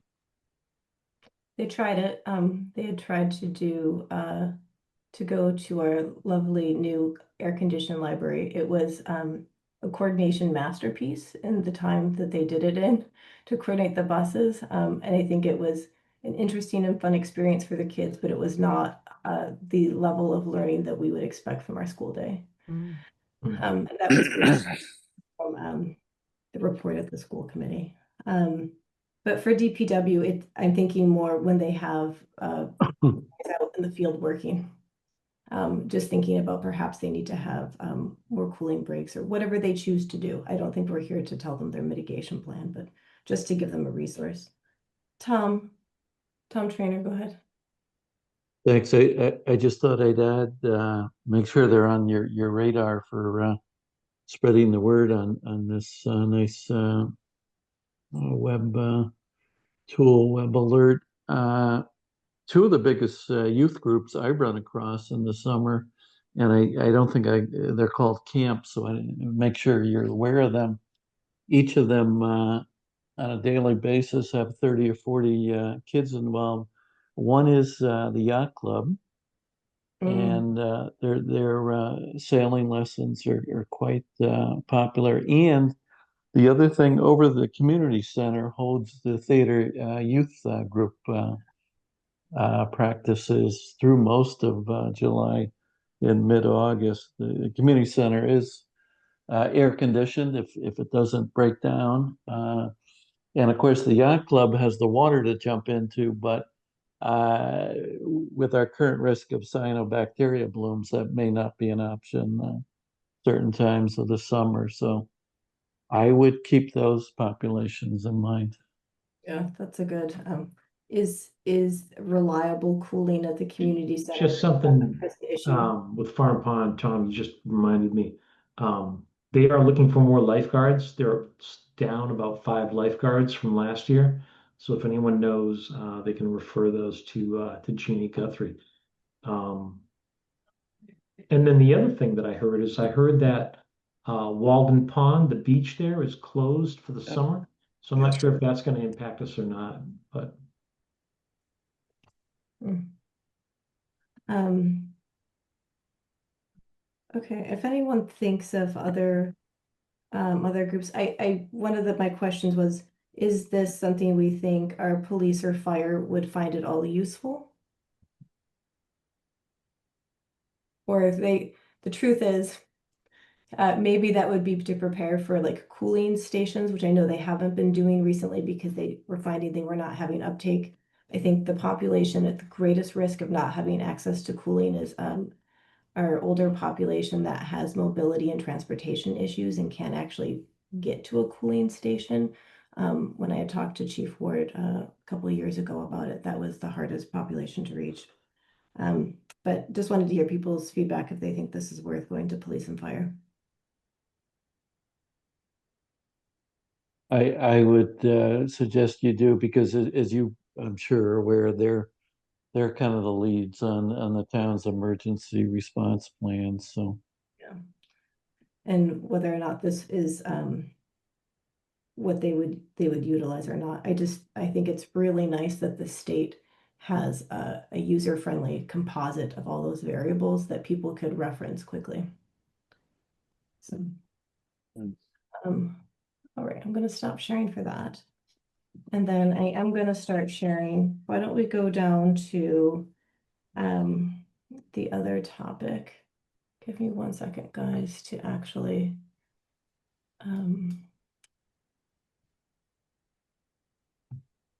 allow me to rearrange my screen so I can find what I need to share. I believe that this spreadsheet was uploaded. It was uploaded today. I think Jean was really sorry. She meant to upload it on Monday, and it just got kind of lost in there. So to revisit, we had already started to talk about this. I was trying to go through, and this is not a permanent list of things. I'm trying to capture in the moment what it is that we are on a whole working on as a board. And then it's a twofold goal to create kind of point leads for each of these topics. And some of them we might want to have at least 1 or 2 people potentially. One is just to have someone who is the person who steps forward, who maybe digs in a little bit deeper to understand, but also or takes the lead if there's action to be done to then be brought back to the board. And then the other is we are all very, very hopeful that we will have an administrator sooner rather than later. And as we think about what is our strategy for onboarding that new administrator, it would be really nice to be able to make sure each board member has a topic or 2 or 3 or 4 that they are able to be a resource to that new administrator, to whether or not that's learning alongside of them or that's there to answer questions. I also think when I'm trying to imagine how we are going to scaffold this onboarding process, I'd like to be able to see ways in which we can have feedback as kind of benchmarking as we are going through the probationary period. And if we each can say, oh yes, I've been talking to her at length about, you know, all of the food permits or whatever. And then that just gives us an opportunity to have concrete feedback in that evaluation period. So why don't we go through, because I'm not sure that, did folks get to actually see this? You might not have seen it in advance. I haven't seen it yet. All right, so I will scroll down because it's a little daunting. And like I said, I don't think it's everything. I'll just scroll down and then we'll just quickly go through one by one. This is Farm Pond, and apparently I didn't set up. All right. So probably one of the biggest things that we are working on in this global moment in time are our 40B projects. So the one that will be anticipated will be once there is a comprehensive permit applied for Washington Street Sherborn homes, that hearing period will begin, and it would be helpful. I mean, I think sometimes it's nice to have two members who are helping with that because oftentimes we are going to need to write a memo to the ZBA for our recommendations. That way, if it's necessary to have somebody attend the hearing in case somebody's sick or unavailable, that we'd be able to have a member covering that. And this could also change by project. So if we get additional 40B projects, aside from this one coming in, we don't have to have the same two people always doing that. Is there anybody who's excited about doing the 40Bs? Is there anybody who is willing to do the 40Bs? I would be happy to continue. Okay. I have a lot of memos to draw upon at this point. You have a library of points. I agree. If there is no one else, I have found myself delving into this and would be to come forward on it. But I'm not going to stop anyone if they'd rather do it. Well, And we could always have more than two at any given meeting. Oh, absolutely. This is just, and again, part of this too is for our new administrator. Whenever we have that new administrator, I would love to give them a resource. So this one I put, and I'm realizing now that this might not be scrolling properly. I'm not sure why, because it looks like it's formatted right here, but so ongoing subdivision projects, specifically here, 65 Farm Road.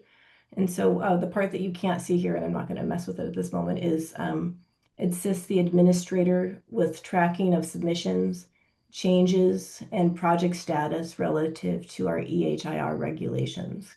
And right now, and I'm sure we will have more in the future, but the only kind of ongoing subdivision of a larger parcel that we have before us is 65 Farm. Julie, are you going to bundle ADUs into that as well, or is that separate? I was going to do ADUs separate because for 65 Farm right now, these are separate A&R lots being proposed. Okay. so what would be involved? So I'm thinking timing wise, I have a day job that can be a little flexible, but Yeah. my daytime isn't, yeah. I need to take time off from my day job to do things during the day. So is this asynchronous to a regular work schedule? I'm not quite sure, maybe. It would be hard to communicate with the administrator, probably. Yeah, I think that would be the biggest challenge. I I mean, actually think, and I'm going to volunteer poor Mark. Mark would be a very And good that's okay. That's well, okay. I was going to volunteer for this only because I'm already doing this, and it feels, I can't say it's my favorite thing, if I'm honest, but because I'm already kind of helping track and I'm the one responding to Mr. Murchison. it seems a little bit like changing a horse in midstream, I think, if I were to step away in this moment. I think you're doing a great job and really appreciate it. So thank you. Hey, thanks, Rebecca. I need that in some days. It would be great if there was anyone else who, especially when we're trying to maybe give some background to a new administrator who might be coming into the middle of this, because actually a lot of this actually predated my time on the board, and I'm just catching up myself. But So a lot of these meetings happen during the day. so this is so as we get submissions, like we just recently had a submission for a new well and septic for lot 5 at 65 Farm Road. So making sure, kind of as a backup, tracking when that was submitted. Many times we have changes to already approved plans, which is what we'll be looking at soon for lots 3 and 4, just helping track that. And we're going to have a discussion, potentially have a discussion about the status of this project relative to the applicability of our EHIR regulations. And so and that will be some exploring with town council as well. So it's just who wants to kind of help follow along in more detail with that. Most of that stuff actually happens just via email. And for me, I tend to do that during the day and the moments that I have, so, but it doesn't have to happen then. I'm interested in the EHIR portion because I continue to try and research what else we can expand there, or solidify or improve. And I also see some of the other stuff, as you mentioned, some of this is just to be able to help with the onboarding of the new administrator.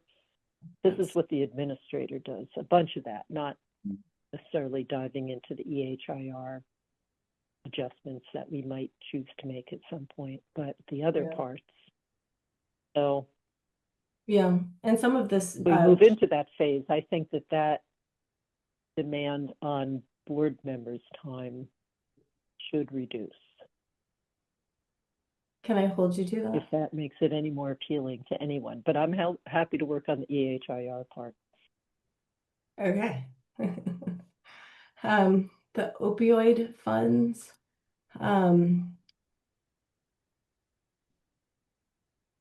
saw this is showing up now. This one, I'd say, once the Charles River Public Health District, gets through just the strategic planning mode that it's in right now and some other things, hopefully there'll be more support in that area.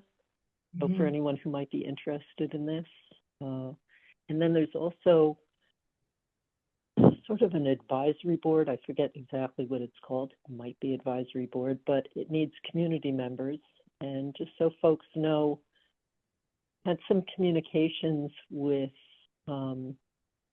Jason Worcester, who has experience with addiction, who might have some interest. We need, I believe it's 2 community members to serve on whatever the committee is that helps to disperse the monies.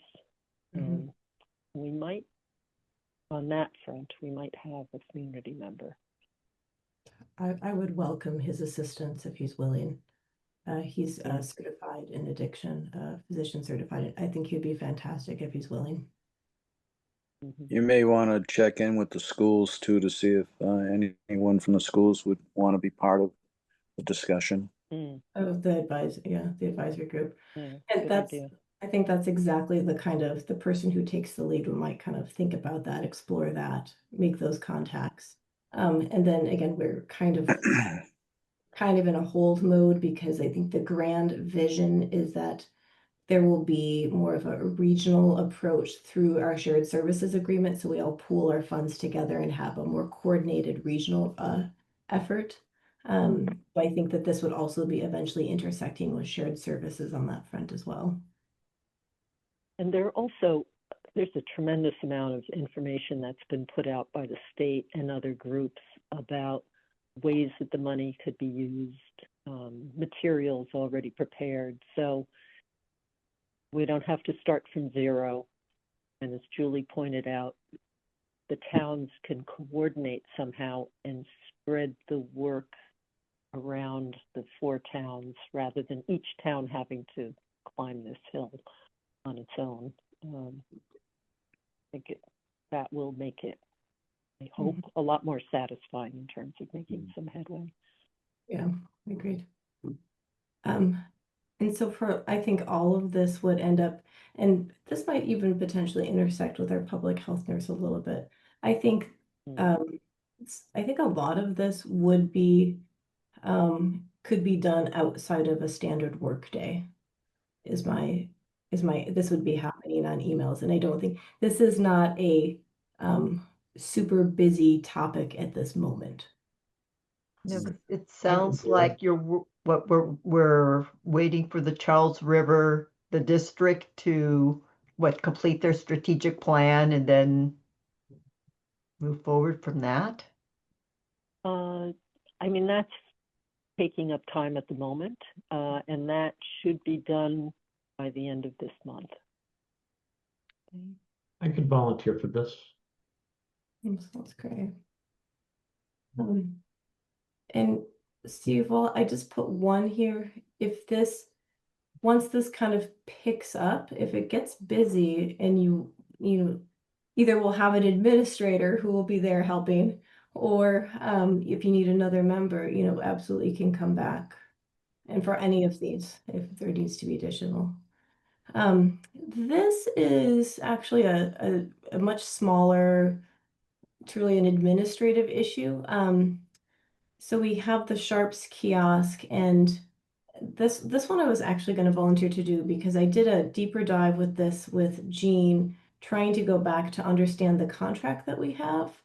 And it's kind of unclear. And really what we just need to do is reach out to the vendor, verify the contract. It seems to be we've already paid for a certain number of pickups. And what we need to understand is our level of use had increased with COA partnership and collaboration, but are we potentially going to be coming up against our pickups, the number of pickups we have left? So I think this is really just kind of a follow-up with the vendor to better understand that contract and to make sure that we're budgeting for future expense appropriately. Julie, I was at the dump the other day, and again, not tattling or anything, but someone asked about getting rid of sharps, and they said just throw them in with the regular trash. No, there's It's against the law. Yeah, Right. biomedical No, I waste. know that. I know that. But so they need to. maybe people just don't know. Okay, Yeah. so maybe there is actually a community education and outreach. Yes, I think that's what's needed. And that might include things, I really hope we have an administrator soon, things like signage at the dump, so that people don't point. have to Yeah. remember off the top of their head. So, Yeah, That's a good way.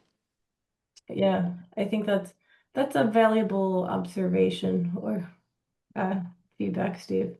I can volunteer for this. Okay, I will forward on to you the 2 or 3 emails that I have with the contact information for the vendor. It's just following up on the last time we had contact with them was when Ellen was our administrator. And so I think we just need to kind of follow up on this. and during COVID, a lot of people weren't out and about, and so it wasn't filling up fast, so it was left as a flexible arrangement. But now we just really need a pickup, and then to figure out what it is going forward, how fast it fills up. And part of the contract includes maintenance of the machine and insurance. And I want to make sure that we have full coverage on that and that nothing is lapsed. I'll forward you that information, Steve. Thanks. Budget tracking. So this would be, again, this will be the responsibility of the administrator once he or she comes on board. So this would be really someone to kind of be an assist for them to turn to, and just get some help. That can be, it would be kind of two parts. There's current operating budget and planning for fiscal year 27, which would we start to do early winter. Mhm. If there's anyone who I likes would working. be okay with that. I've been thinking a bit about also having our administrator work with the finance department too, because their tools and the information that they provide to us has been improving year over year. So there are a lot of nice features that they're handing us lately, that they're tracking within their systems for all departments. For example, the changing fees, they have nice comparison from year to year. So we had a 4-year look at what the number of permits and the amount of the fees coming in by month the last few years. And to be able to see the changes over time helped justify that the workload is going up. So that was a beautiful thing. Before, Jean and Ellen had been tracking the number of permits, but now we're getting it in a different way. It's not the number, it's the dollar value, but that's some indication. It's not always an indication of size because the fees aren't enormously different for a larger project than for a smaller project. So a little skewed, but it's still enlightening. Yeah, it definitely demonstrates, it correlates to the volume of work. Okay, Daryl will be on that. The fee schedule update. This is there is a calculator that was is being or has completed being developed. Actually, I have not heard back. Maybe Daryl has heard back if that has been finalized. We know that we want to reevaluate our current fees to make sure that they more accurately capture the time of our staff to complete that activity, so that we are hopefully having our fees cover a lot more of that. So there is a calculator tool that Shared Services has been developing in partnership with a consult, BME. I think they're called BME. Because all of the other towns had the exact same concern. They said, we know we need to address our fees. And this is ultimately based on a fee calculator from MAHB. So if they're, and this might be the kind of thing that we want two people. And this would really be to kind of sit down and look. A lot of this will be working with staff to assess the amount of time, because that's one of the critical inputs to this fee calculator is to understand the amount of time. That's hard because the range is so wide.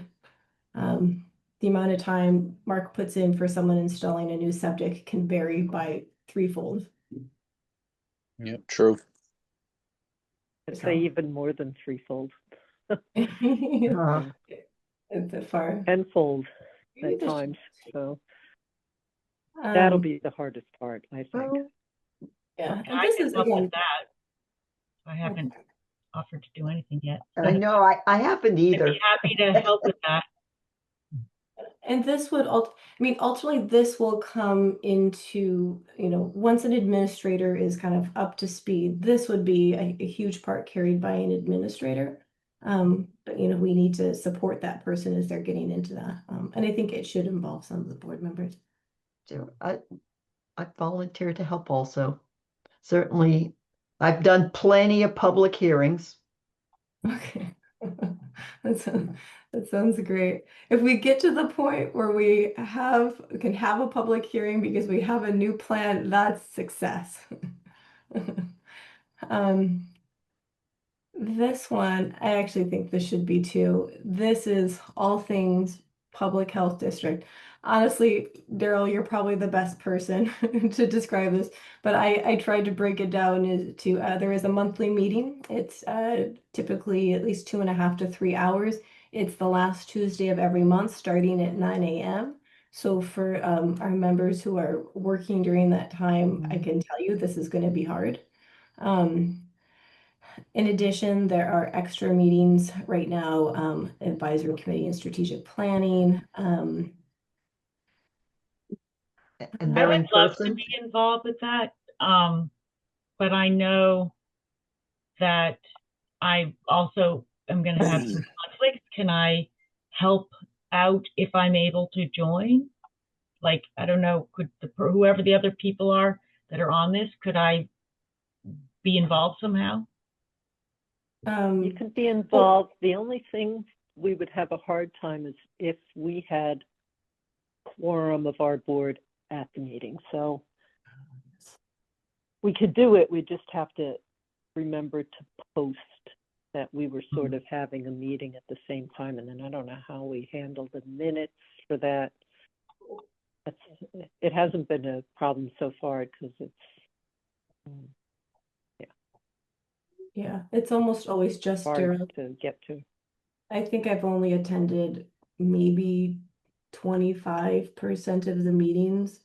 They're interesting when I can go. But it doesn't have to be too. We have to have a designated voting member, which right now has been Daryl, and we have to have an alternate in the event that Daryl can't make it. But we can still have a third person who is able to follow along too. So should we put I could be the alternate or the supplemental version or whatever you want to call it. I have to type people's names correctly, so let's see if that happens.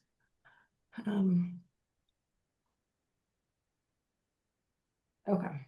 Right. I think logistically for us and the added work of setting up another meeting and then doing the minutes for it, if we can keep it to 2 people at one time. And again, when we have the administrator, that person should be going also as a way to track what's going on and understand how Sherborn plugs into all of this. If that person goes, they could maybe do minutes. You mean for our board? It's a lot of work to do minutes for a 2-hour meeting, as complicated as this one is sometimes. So I would like to avoid that. I don't anticipate we're going to have a quorum issue. I mean, also, if we don't talk to each other, we don't have to post it as a meeting. Except that's it's a tough setting. I mean, we to just do like it with a.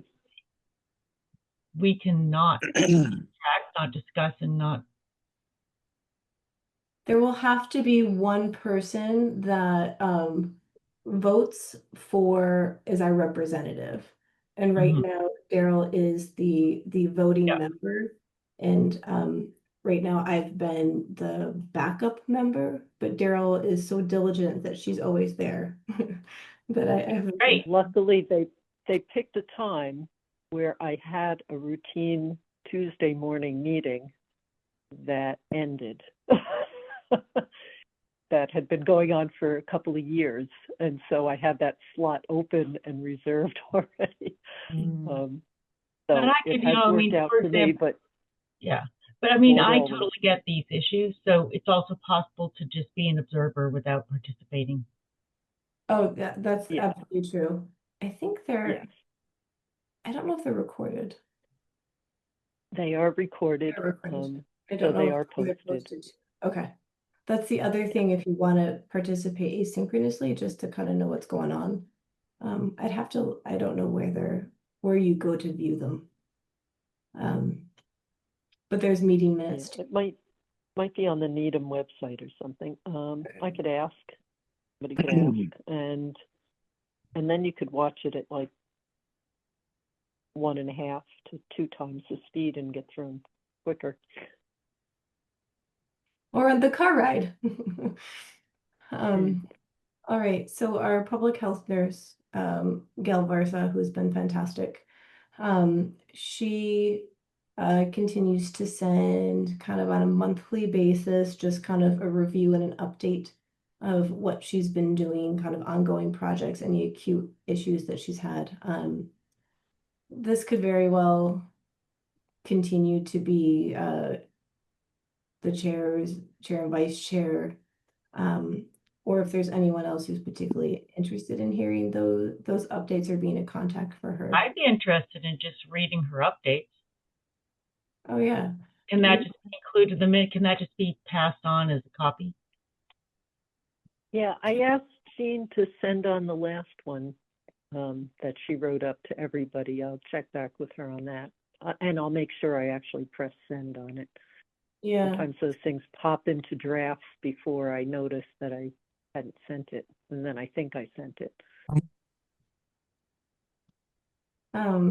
It should just be one or two people. I guess And she's also going to come in and present to us about things that she's been doing and is thinking of doing.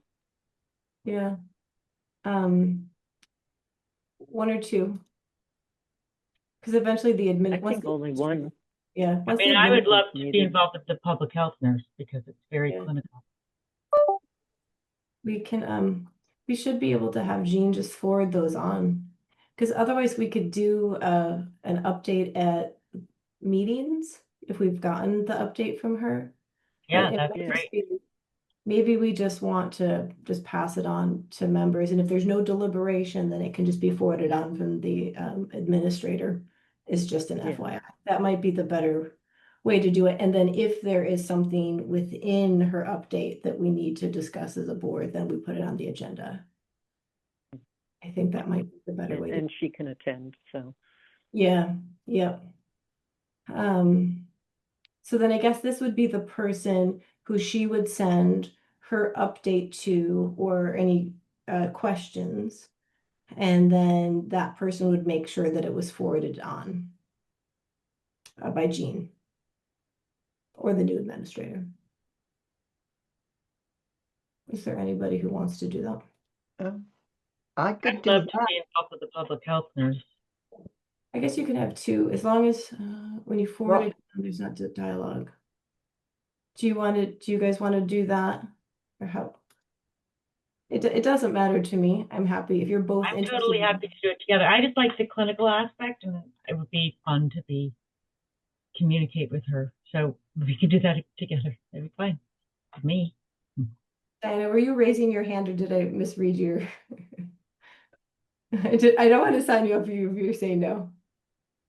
No, that's fine. I'm thinking it sounds like to me we would be the point person to receive her updates and then be responsible for giving that on to Jean and just making sure it gets forwarded to the board.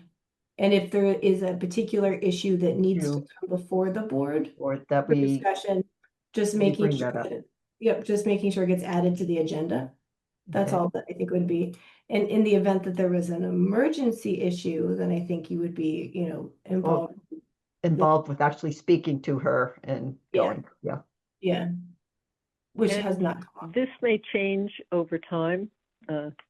Again, ever hopeful that we'll have an administrator, and then the administrator will, become familiar with Sherborn.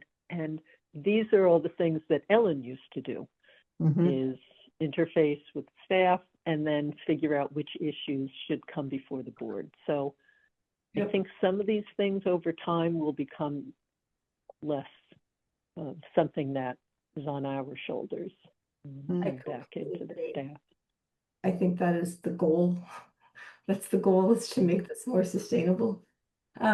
Exact same thing for our animal inspector. In the event the animal inspector needed to reach out to the board to let them know of goings on, if there are acute issues, if they have questions, if we have a question as a board that we need to relay to the animal inspector, just the point person for that.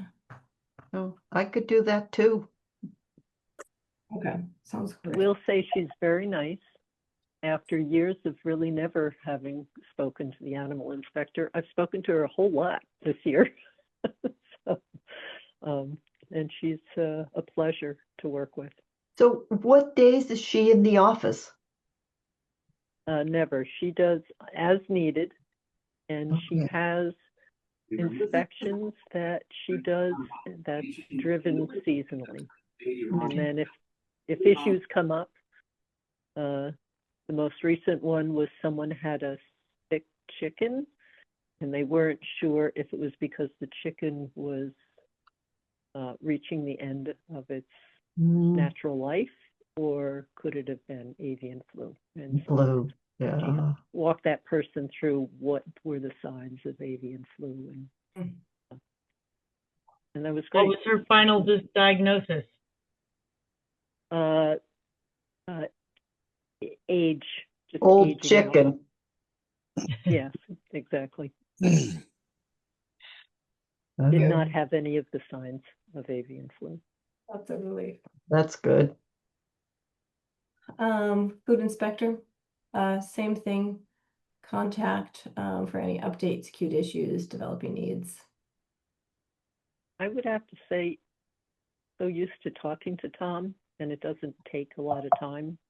Or things are pretty quick, and then we talk about kind of like tonight, just that there are things to revisit on Silverwood that will come back before the board after he has a chance to research more.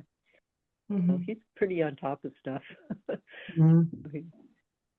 Those updates are quick, and they always circle back, and everybody gets involved. Yeah. Minutes tracking. Again, this is one of those things that will, once we have an administrator, will be done by an administrator. This is just kind of really kind of instead of the, or in lieu of the administrator. I have a working spreadsheet that I've been trying to keep because it's the only way I can keep track.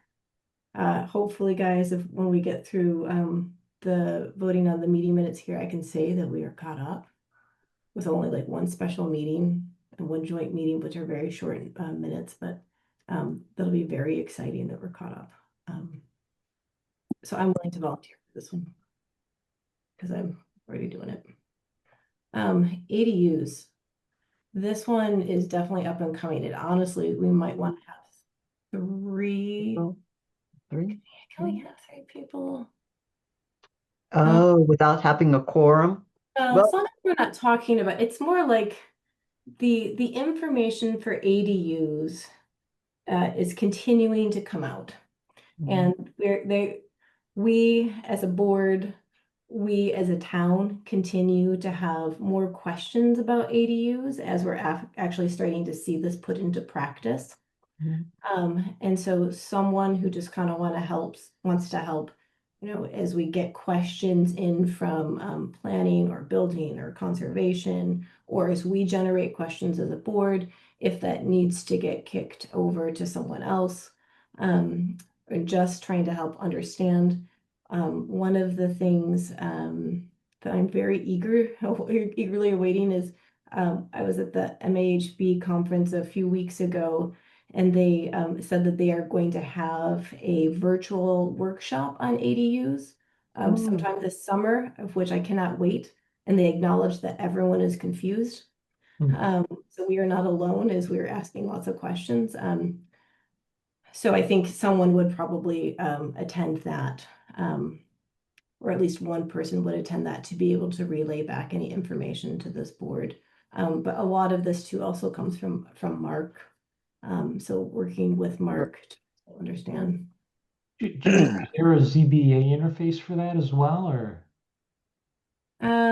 So right now we have two mechanisms for ADUs. There's through the new legislation, there's through an approval not required process, so that is ultimately endorsed by the planning board. And that is for ADUs that are 900 square feet or less. And then there's special permit ADUs, which is what we've always had, which are do require a permit through the planning board and are for up to 1,200 square feet. And so it's not really the ZBA, it's the planning board. Does that make sense? That's correct. Yeah. Okay. On the 900 square foot ones, as it relates to the ones that are approved by the town, the ZBA would be involved with those. But the new ADUs, as noted by the state, that doesn't go to the ZBA any longer. Yeah. Okay. And But at the town meeting, the planning board had a nice chart about how ADUs fit into something. So they seem pretty engaged already. It's nice. Yeah. And it simplified stuff. Yeah. While I find this a little daunting because it's evolving, I also find it really interesting. And so I would like to volunteer to be. Would anyone like to do that with me? Please. I Julie, you will. can be on it. I'm sorry. Go ahead. No, go ahead. No. You spoke first. Okay. I'm sorry, I can't quite tell who's raising their hand to volunteer right now. Should we go through the rest and come back? Would that help? Well, we're definitely going to come back because I can't be. And again, some of this will be bringing the new administrator up to speed on ADUs. And as that person has questions, because I'm sure that they will receive many questions from the public about ADUs, they're going to need someone to turn to in addition to Mark. And so we would be kind of a support to that administrator and to Mark as well, to help research and find out answers to questions that come before to our department. So we'll come back to that, and I definitely would like someone to help. Yeah, that's a hefty one. So yeah.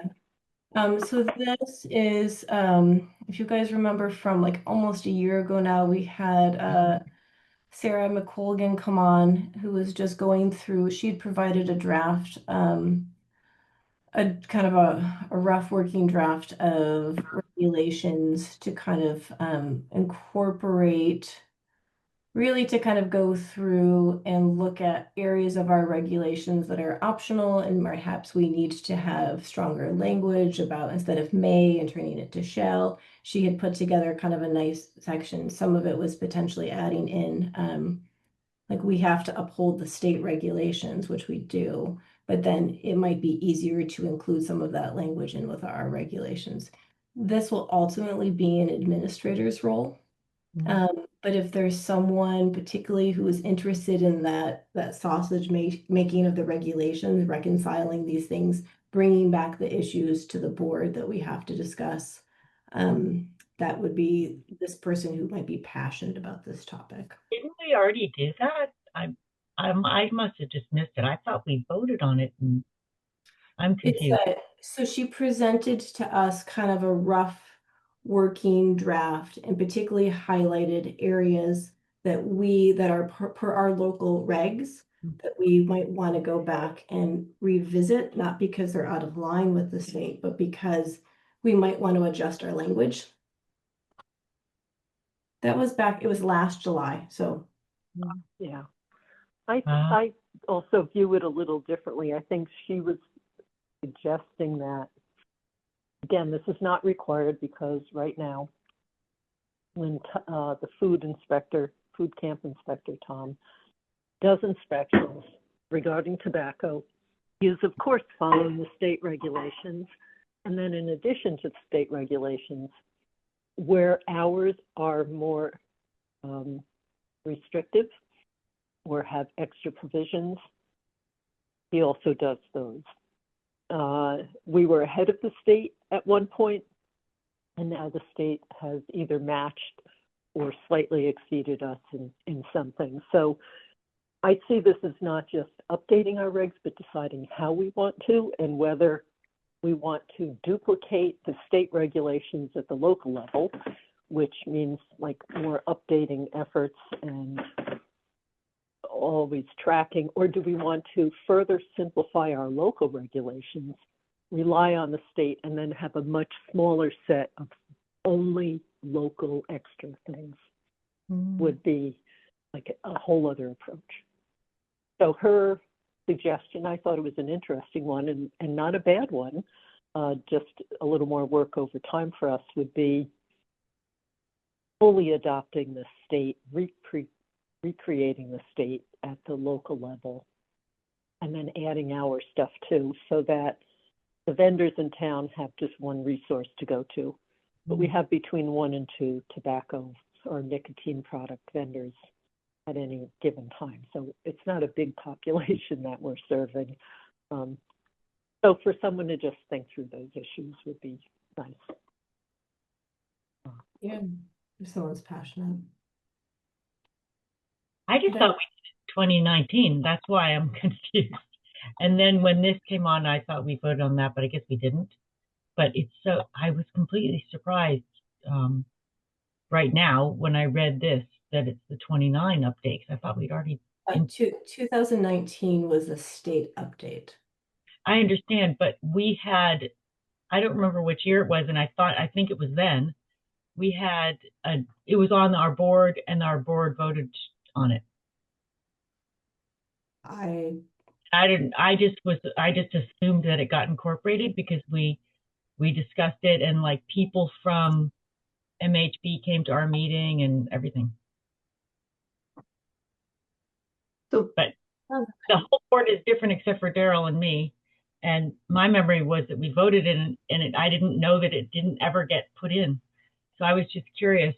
Anyway, that's all. We did adopt all of that. We had the no flavor, the no selling of individual blunts and other things that were less expensive. You know, they didn't want individual cigarettes being sold because then it's more affordable by kids. So we had that before, but I think that's now maybe at the state level too. Yeah. So we did pass that pre-2019. Yeah. But anyway. Also the take home of that presentation from Ms. McColgan was we can take as much time to adjust as we want. Yes. And so as long as we're following the state and we just have to follow the state, we follow our local, we're fine. Right. Yeah.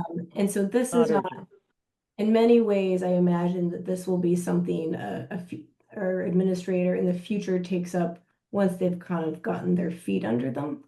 And so it's very possible that this will not even be thought about in the next year.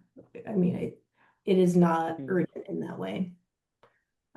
So why don't I just leave that as blank right now, because I don't think that there's anyone who has that as a passion project.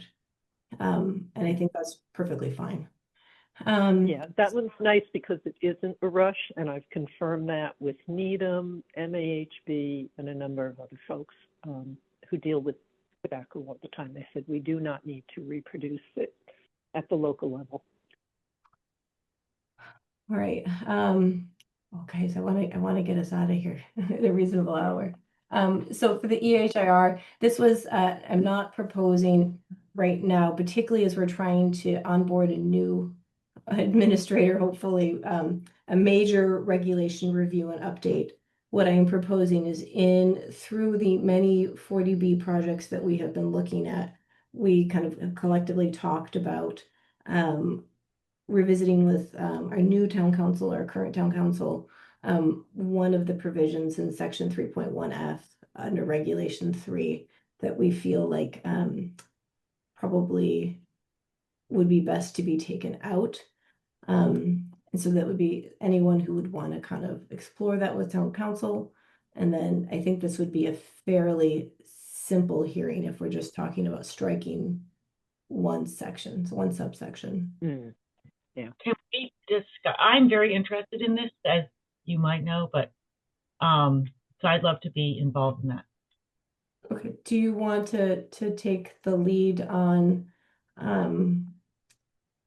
I think we've kind of collectively talked about it, and I get the sense that removing this from the regulation and having it be more descriptive of the qualities of a project versus the chapter that it's developed under would be more appropriate. But I'd be more than happy to. Oops.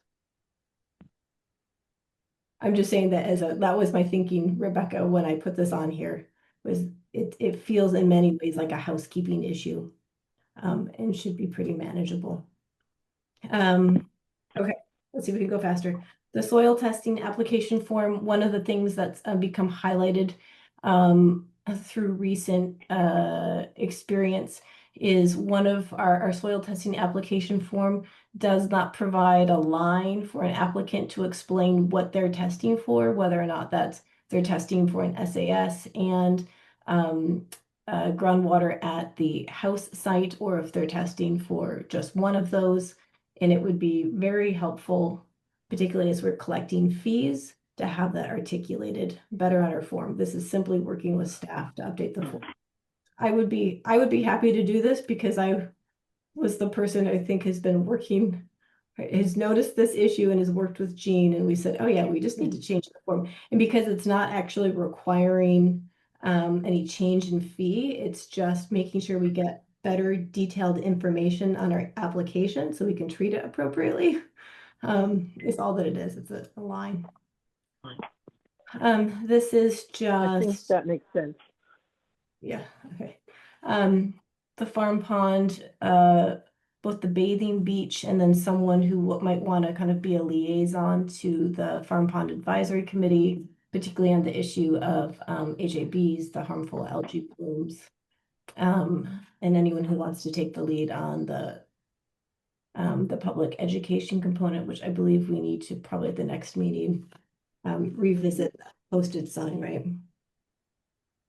Yeah, I took a look at the sign that's up there now, that has been there for a couple of years, and what it's missing, but I did do a revision that already has this, is just a link to a website on the Mass DPH website or some other website. I forget which one now, who's got the most information on HAB, but that would be good to have on the sign. So the current one isn't bad, and it is still there. I just saw it yesterday. So we need a little update. Yeah, How many people do you have in that? Steve, you're interested? Yeah, I could do that. I mean, I'm working with the folks there anyway, so yeah. Mm-hmm. Are you still on FPAC?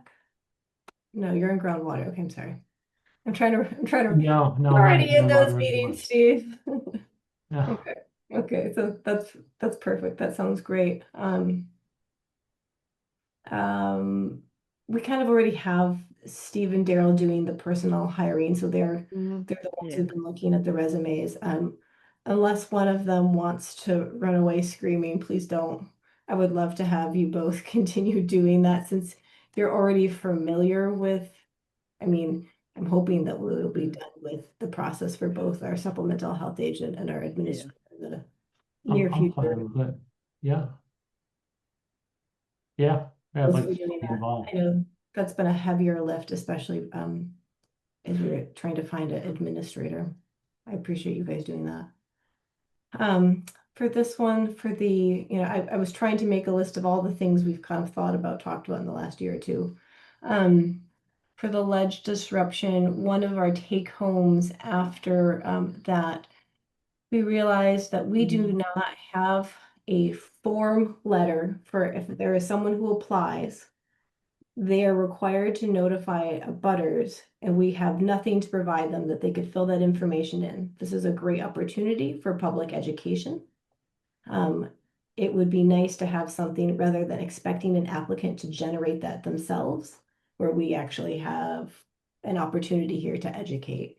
And the other component, which this does or does not have to happen, it's really up to whoever is interested, is there was a researcher, oh God, I forgot where he's out of. His name was Tim Downs, who was kind of interested in approaching Sherborn and talking about kind of tracking what we are seeing in our water to better understand the relationship, just to get better data, which I think would be.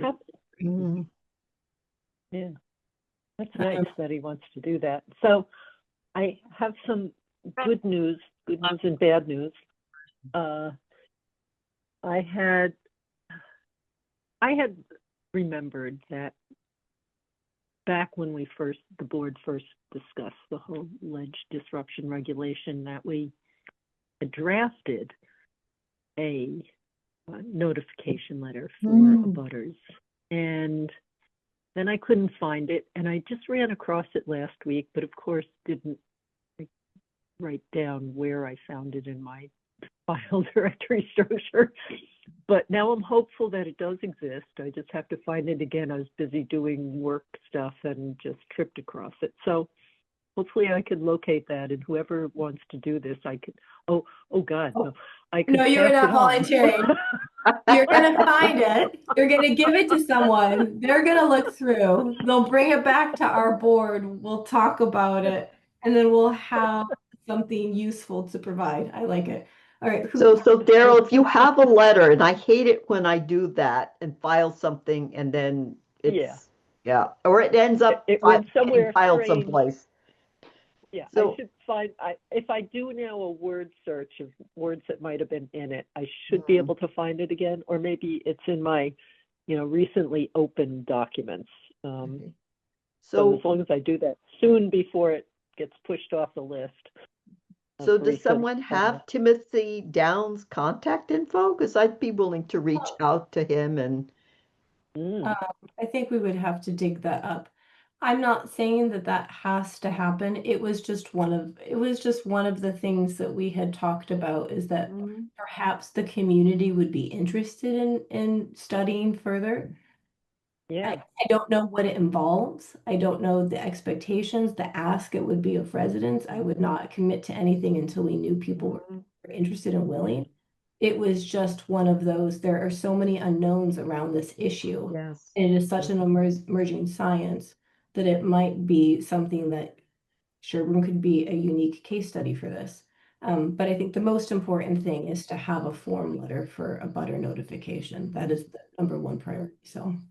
And I would love to Yeah, be we have. involved, but I'd like to work together with somebody, because when we wrote the original ledge disruption regulation, I did a lot of research, and I think what I should do is just do a presentation to you, the board, the whole board, on what I learned in my research, because I think that I didn't share it with anybody, but it might be relevant.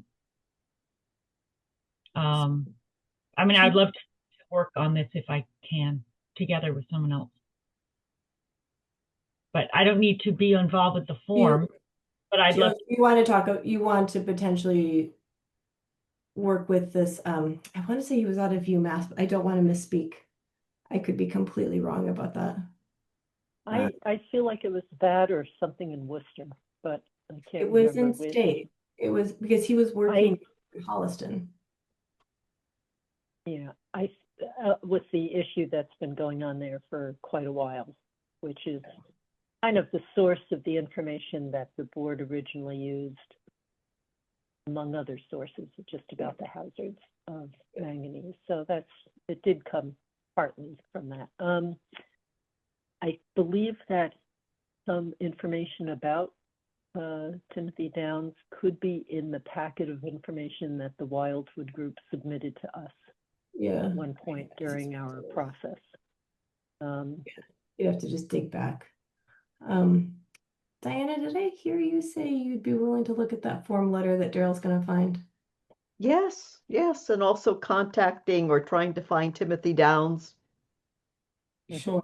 And I have no idea if that's something he's interested in. All right, beaver management. Who would like to work with Mark and the future administrator to kind of explore this with DPW and Concom? I'm not raising my hand.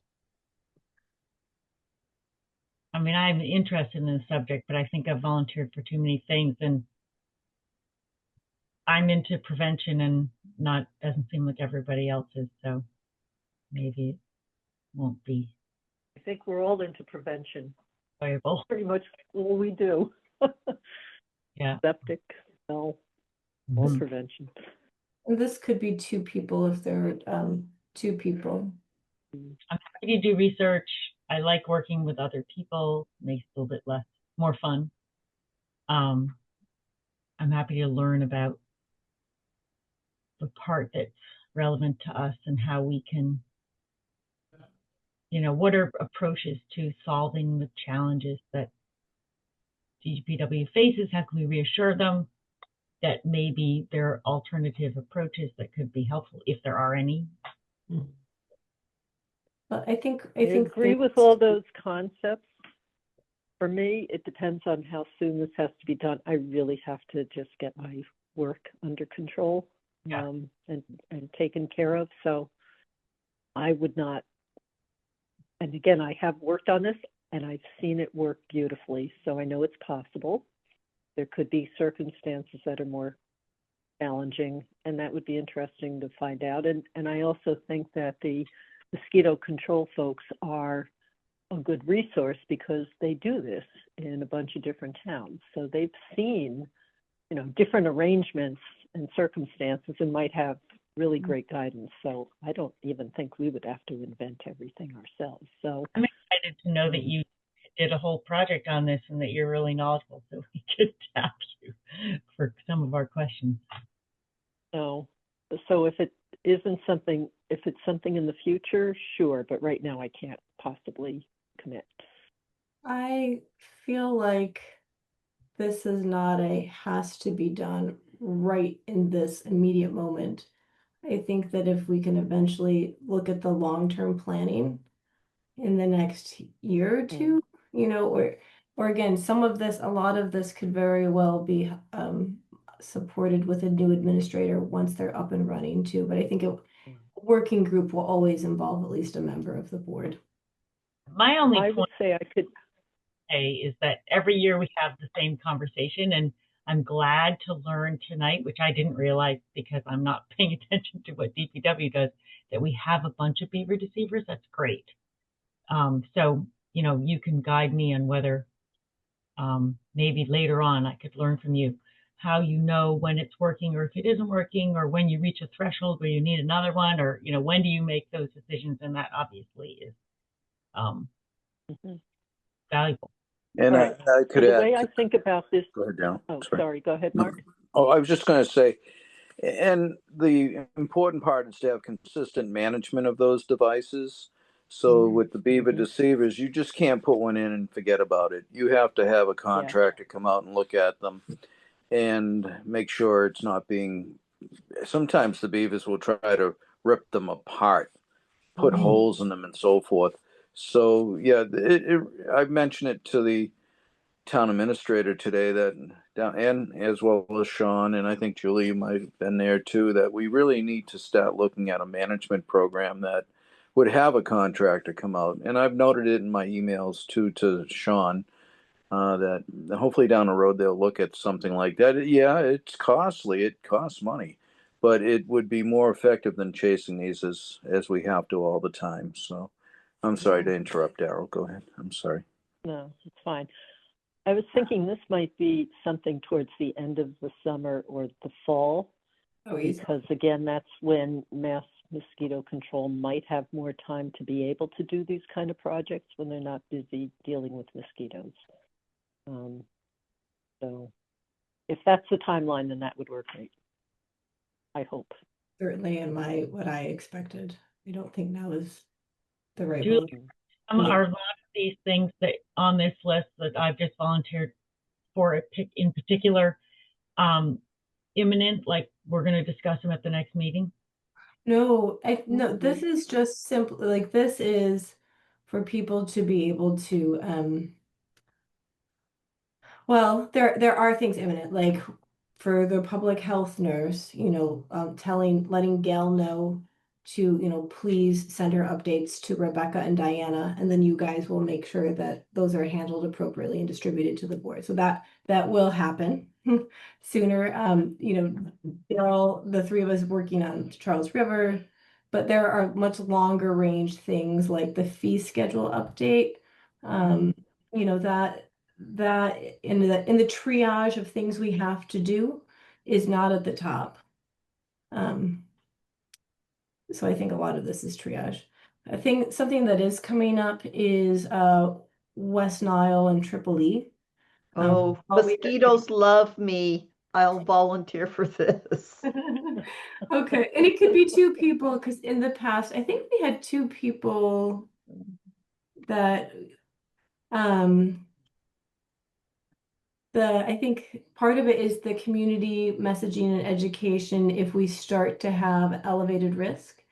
The other part is the school district administration had asked there be a joint venture between Dover Board of Health and Sherborn to collaborate with them so that they can start to develop policies and procedures as risk levels change. And I think they were just seeking some guidance as they internally develop that. And they had requested that that start in the summer, given it's usually the start of the school year, that we actually start to see those numbers popping up. So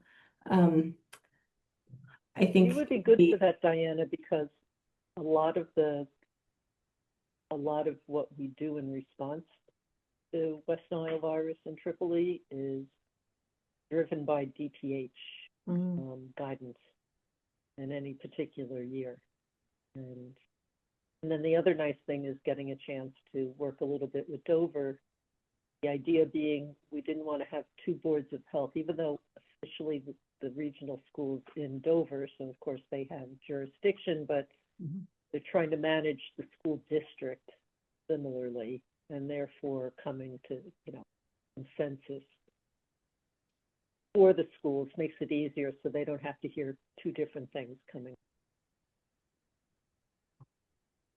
I think the policies apply to all 4 schools within the district. They might have different policies for, the varsity sports that happen at the high school, but there's still, activities happening at Chickering and Pine Hill that's relevant. And so it's a, Diane, I'd be happy to work with you on this. If nothing else, I'm a school age parent and I'm kind of familiar enough with kind of the happenings that go on, and I've got kids in 2 schools now. Finally, we're almost done, guys. Medical Reserve Corps, this is one of those things, if there's anyone who's kind of interested or passionate thinking about this, who might want to help a future administrator, once they kind of get up and running, reconsider reinstating this. Is there anyone who would like to do that? If not, I think we do not have an acute or pressing need for it at this moment. Yeah. I mean, as a clinician, I would be interested. I mean, I probably have experience in this area, but I don't have to be the only person. Yeah. I certainly have a lot of things, so I don't want to take it else who's interested. If we don't have another epidemic, I think we're okay. Yeah. Excellent. The goal. I can't. And if we do, I think this will be one of many issues we have. Finally, if no one wants to do the ADUs, I will be happy to do this in conjunction with Mark. Mark is a fantastic resource, but if there is anyone else who is interested in doing ADUs, speak now. Otherwise, you can always change your mind later. I'd be interested in learning more about Take it. that option. Yeah. I was going to say, Diana, in some ways you have a convenient position to. Oh, well, I now need to make the right contacts, though. If only you knew their number. Okay, perfect. This is done. I will send this out. I will just distribute this as the save file, and we can revisit. But I think this will be particularly helpful as we hopefully are going to bring somebody on sometime in the near future. One last thing. We can remember. We can refer Oh back. yeah, no, I will send it because I can't remember it already. Finally, let's do our meeting minutes. For the April 9th minutes, did anyone have substantive changes that we should discuss? I did receive the minutes clerk has already edited the draft with the edits that she received. But I just want to to see if anyone had anything of substance for the April meeting. I did not. I'm And sorry, I'm just. my edits were in that first round because I turned those in a while ago, so Okay, that might already be reflected, and they were nothing, I'm double checking right now. I don't think there was anything substantive, but I had two grammatical. I did have one. I did have one amendment to a motion that I thought was important, and it was relative to the appointment of Stan Tech to be our witness at 169 Maple. My edit was adding the words to schedule a witnessing agent. So we had, maybe it's easier if I share it. It was simply clarifying language. That part of what we were doing is scheduling a witnessing agent, and that was the purpose of our extension to May 16th. So that was, I guess, a substantive. Do you want me to show you that? Do you guys need to see it on the screen, or did I explain it well enough? seems good to me. The one thing I did was there was, and I can believe this is how the conversation went, but I don't think that minutes have to be, exactly following the flow, because sometimes we'd start a topic, go on a tangent for a bit and come back. All I did was move up kind of one paragraph that was farther down and merge it with the topic of a paragraph, a couple paragraphs earlier than that. That's the only change really I made. Okay. Or the main change.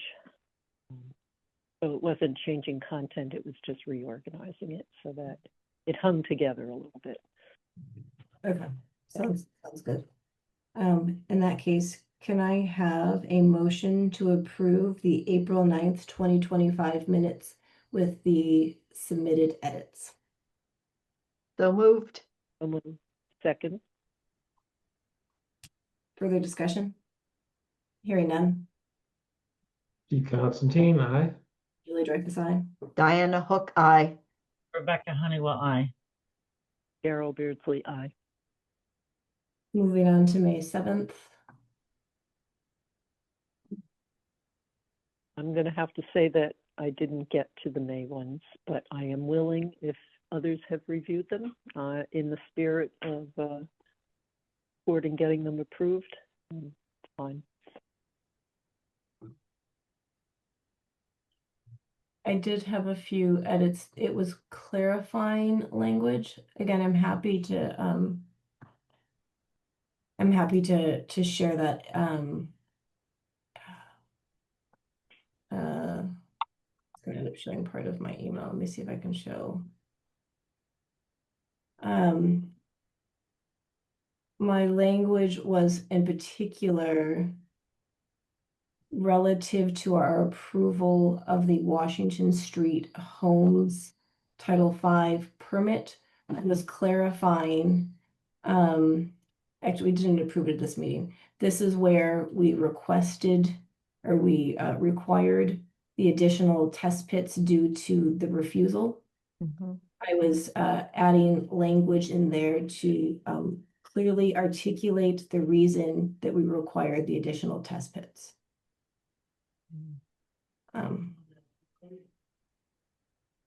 That was the substantive change. It was definitely consistent with the meeting. It was just about three, 4 words.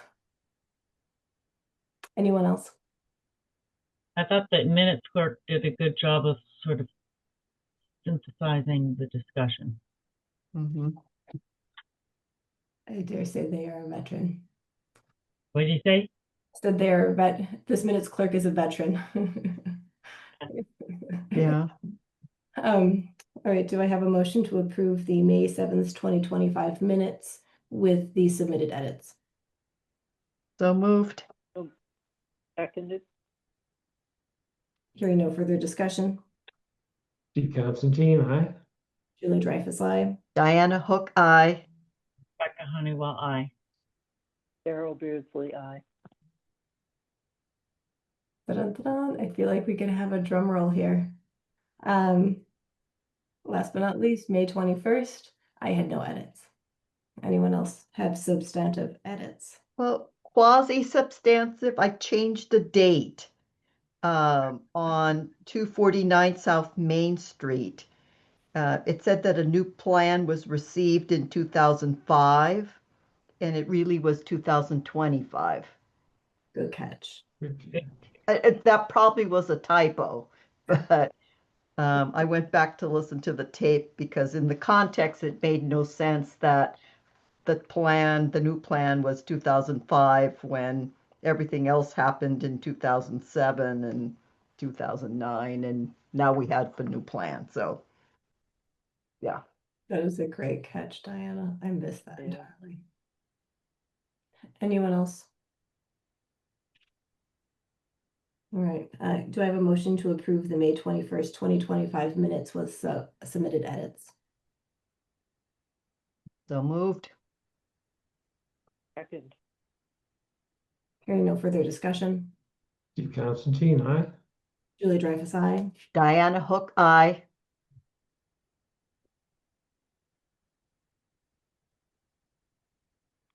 Rebecca. Rebecca. Oh, Rebecca Honeywell, aye. Sorry, I totally spaced. Daryl Beardsley, aye. All right, that means we are 99% caught up with our minutes. Woo! Very excited. Finally, agenda items for next meeting. Jean gave me a working schedule. I apologize. I do not know where I put it in my pile of stuff. Mark, I think Well- you were going to potentially bring back the HAB sign for Farm Pond. Was Darrow doing that? I'm not for sure. I could do it if you want, but I was going to suggest, Darrow, with the HAB sign, was that you that noted some changes?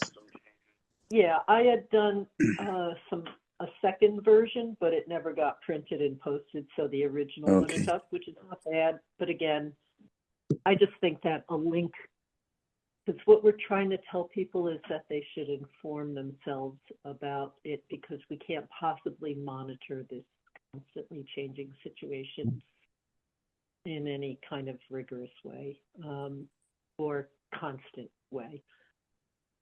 So I do think that that's important to have on a new version.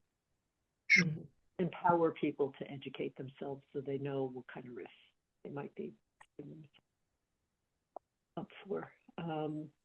But I will find that because that I have on my computer and I can send it. And then I think it was Addie Mae who took it and, made it a nice sign, nicer sign. We'll add that in for next week. I found the tentative schedule from Jean. We're going to have the Permanent Extension Act. Actually, Yes. you were going to give that to us? Yes, on the Permanent Extension Act, there's been discussion amongst the department heads in land development about who's required to follow it, and it does include building department, board of health, conservation, so forth, planning. So I can go over that. When I called DEP about 2 or 3 weeks ago, they weren't even familiar with it. So, but it was done at the state level, at the administrative level, and I can give the board an update. But we have permits that were approved in 2023 and they expired. They're extended for another period of 2 years. So then I'll get the language for it for the meeting. And I'm not for sure if we'll have any updates on ADUs, but I would suggest, and as we did at the land development meeting today, is to have legal help us out with that. And maybe MAHB will have something by then, but that's a tentative. Hopefully we'll have some information from legal or MAHB. I could update the board also on what we discuss in land development if you'd like to. I'd be glad to give a report to the board on the various subjects that we're discussing within the land development group. Yeah, if there's anything, I would like that. yeah, I attended that meeting today in ADUs. And I will, since I am the ADU person now, I will take the lead on going to town council to get better guidance. It would be helpful if we had a more specific scope that we're asking for, but I will start that conversation. Thank you. And then if we have anything productive out of that, we can bring it back. It looks like there's going to be an update on 84 Coolidge. Potentially. We have some food permits. If we have the set of meeting minutes from this meeting, we will get those out and hopefully review them. Anything else that anyone has? Oh, I know one that did come up, and the board may want to review the floor plan and the building application for 40 Forest Street. Daryl and I have been reviewing it. No, I'm not sure. Julie, did you review? Yes. Was it you? No, Steve. I can't remember. One of the other board members with Daryl and I I reviewed. was there. when It Daryl- was you, Steve. I thought Yeah. so. So that may be ready for review for the next meeting. Okay, sounds good. And if people have items for the agenda, send them to Jean and CC the chairs, please. Do I have an motion to adjourn?